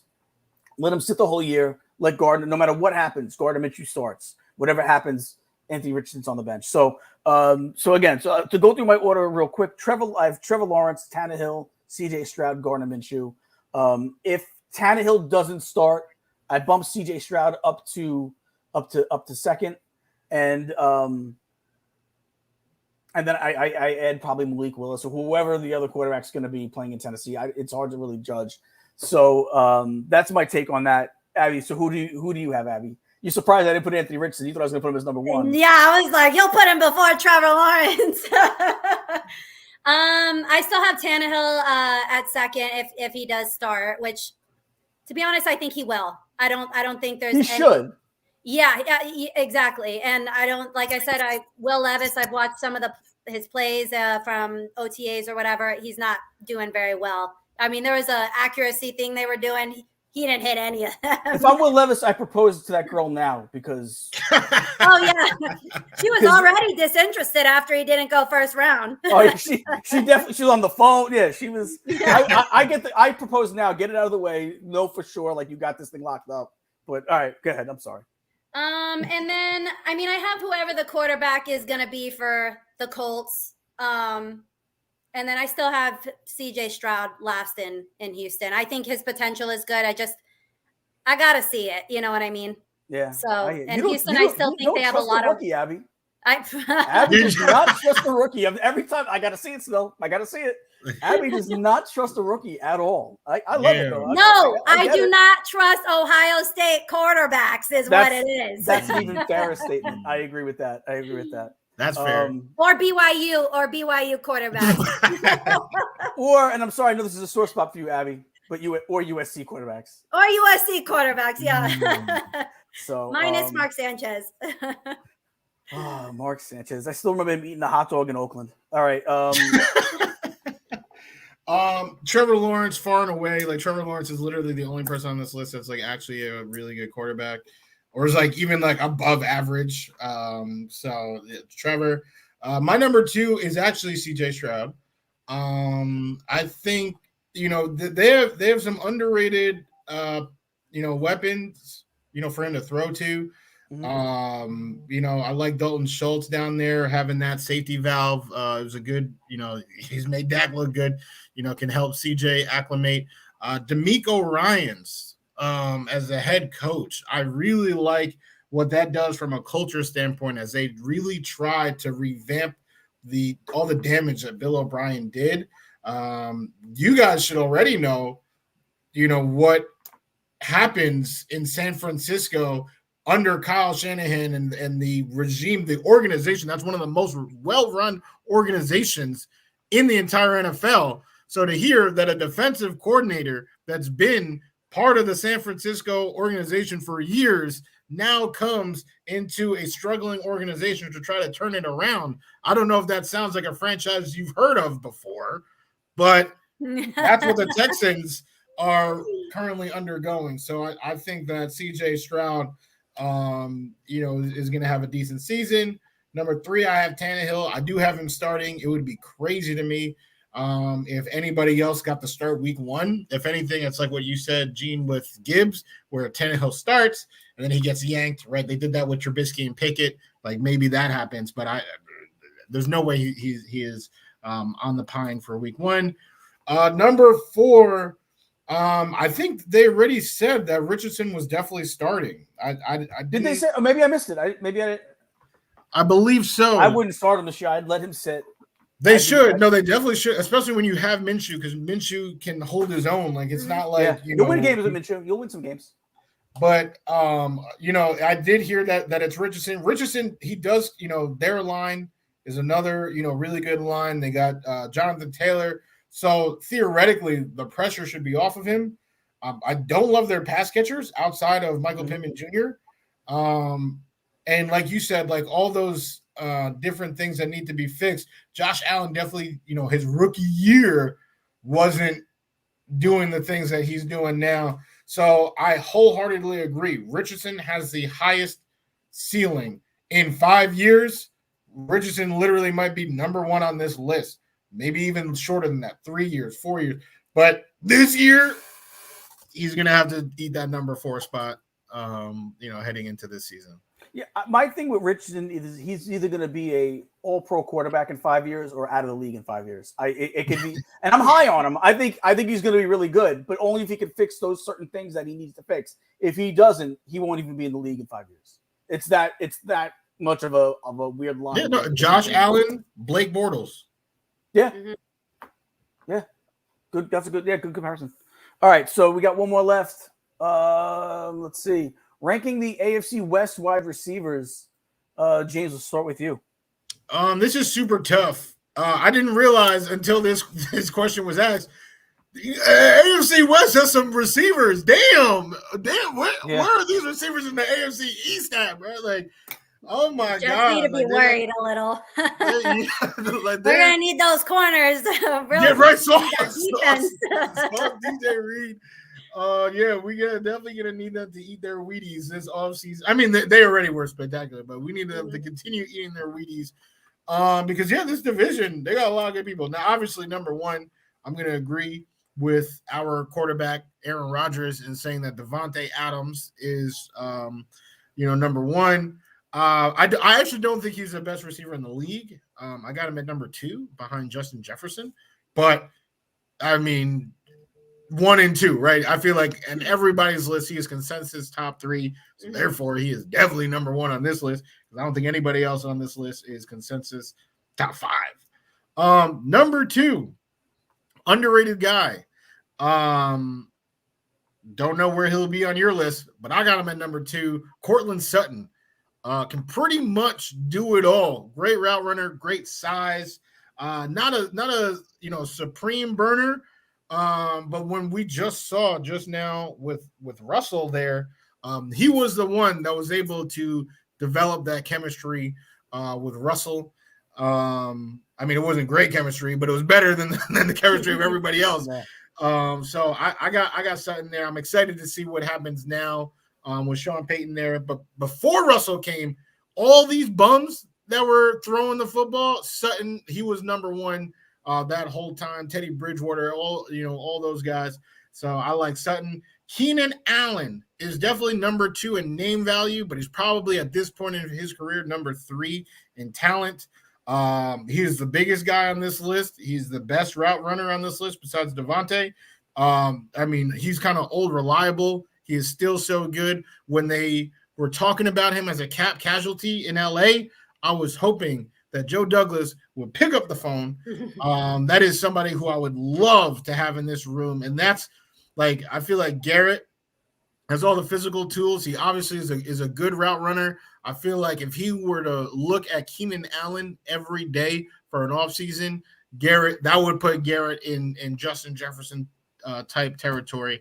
Keenan is a supremely skilled, like all the mentals that come with it, supremely skilled and knowledgeable receiver. Number 4, Jerry Jeudy, Sutton's teammate.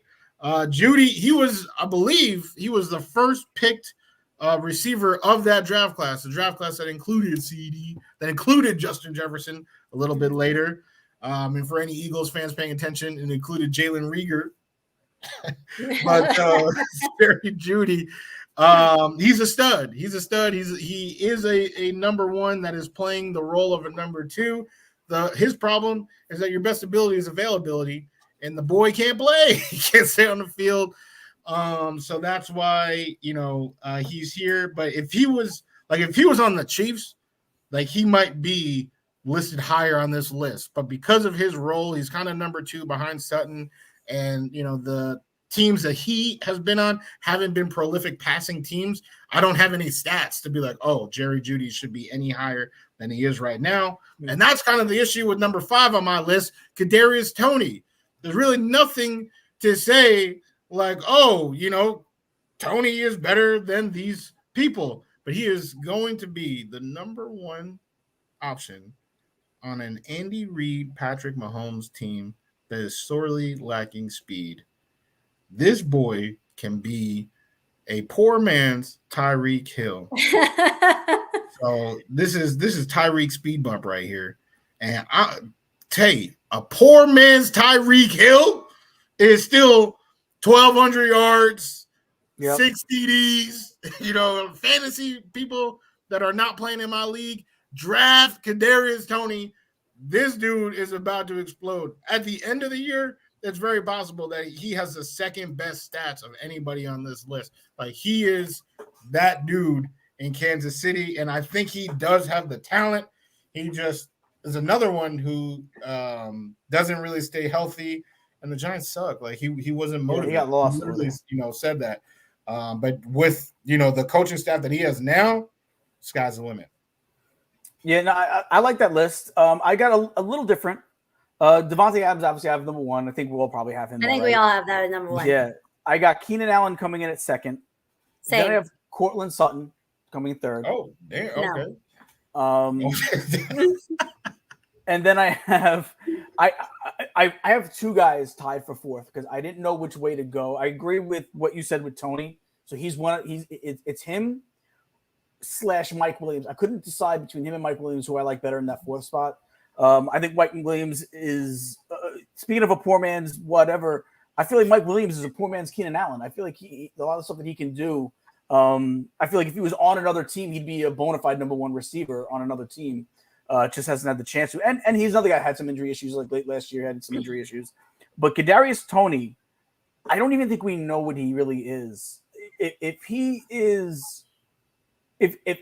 can put the talent and he can stay healthy, he can stay on the field, and he puts the talent to good use, he could be an All-Pro next year. Like, that's a scary thing. He could really be another receiver, or he could be an All-Pro next year. It really. I've always said that Mahomes doesn't need, like when they were talking about maybe going after D-Hop, they didn't need D-Hop because Mahomes is going to make a regular receiver good, a good receiver great. He doesn't need a great receiver. You don't need to overspend for a receiver in Kansas City. He's going to make other receivers really good. You're going to get a better bang for your buck signing a lesser receiver because he's going to make that lesser receiver look like they're all pro. And I think the same thing. I think the only thing that could hurt Tony in this scenario in Kansas City is health. If he's not available to play, that's the only thing that could really hurt him. So you could see him zooming all the way up to number 1 on the list really by the end of the year. I wouldn't be surprised. I'm not saying he will. I think Devontae Adams will still be it, but you could see him take a nice leap on this list based on what he does in Kansas City. I just don't know what to make of it yet. So I have him tied at 4th with Mike Williams. So Abby, we had the first 2 the same, and then where did you go? Yeah. So first 2 were the same. 3 I have Jerry Jeudy, which Wudi already went into detail. Now 4 I had tied Kadarius Toney, and I'm sorry, I think he's a little underrated, but I had Jacoby Myers. I'm really surprised that the Patriots let him walk. Actually, I'm not surprised because we know how Belichick runs and operates. Yeah. But he was he was their dude in New England. And he's had 2 great back-to-back seasons. And I think going obviously to Raiders now, if Garoppolo can stay healthy, I think he's gonna still have another good season there. So, but yeah, Tony, we haven't seen what I've seen. I've liked is what I'll say. And then, like you said, it could go this way or this way next season. But considering the offense that the Chiefs have, I think he's just gonna have a breakout. He's gonna have a breakout season. Definitely. And Wudi, you already talked about how fast he is. Exactly. Yeah, listen, there's the sky's the limit with Tony. I think it really is. Mm-hmm. So, but I like Myers. I just want to say I like Myers, but I feel like he was more of a beneficiary of the fact that the Patriots, like the other receivers, are like dead trash. Like I don't know. Like somebody had to catch the ball. Yeah, exactly. Yeah, exactly. Somebody had to catch the ball. Like I think, like Jeudy, like we all are. Abby and I said, Sutton, Mike Williams. I had Mike Williams right under Tony. I know you had them tied, Gene. I had Mike Williams at number 6. Like, I would agree with your assessment. Like, if Mike Williams was the number 1 on a team, like, he might do some work. So, I feel like for Jeudy and Williams, like we don't really know because I feel like those are 2 number 1s that are currently playing the number 2 role, whereas Myers was a number 2 playing the number 1 role, if that makes sense. I agree with that assessment. I agree with that. So, but we went way over, guys. We're about 10 minutes over, so this has been a long show. I thought it was actually going to be a little lighter because, but we got some good topics. We had some good discussions. So, before we get out of here, let's do our last words. Abby, last words of the day.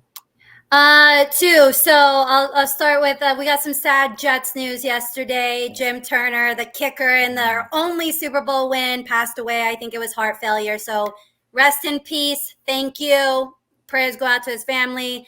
And then Johnny Ice Cream. the legend.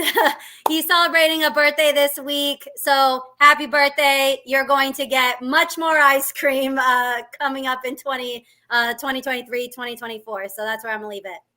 There you go. James, happy first show. Congratulations on a great day. You had a great show today. So thank you for being part of it. And last words.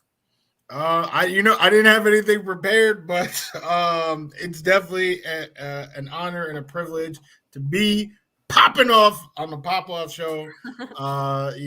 Gene, Abby, Caleeb, right? It was a great time, great discussions. So it is again privilege. Hope to return.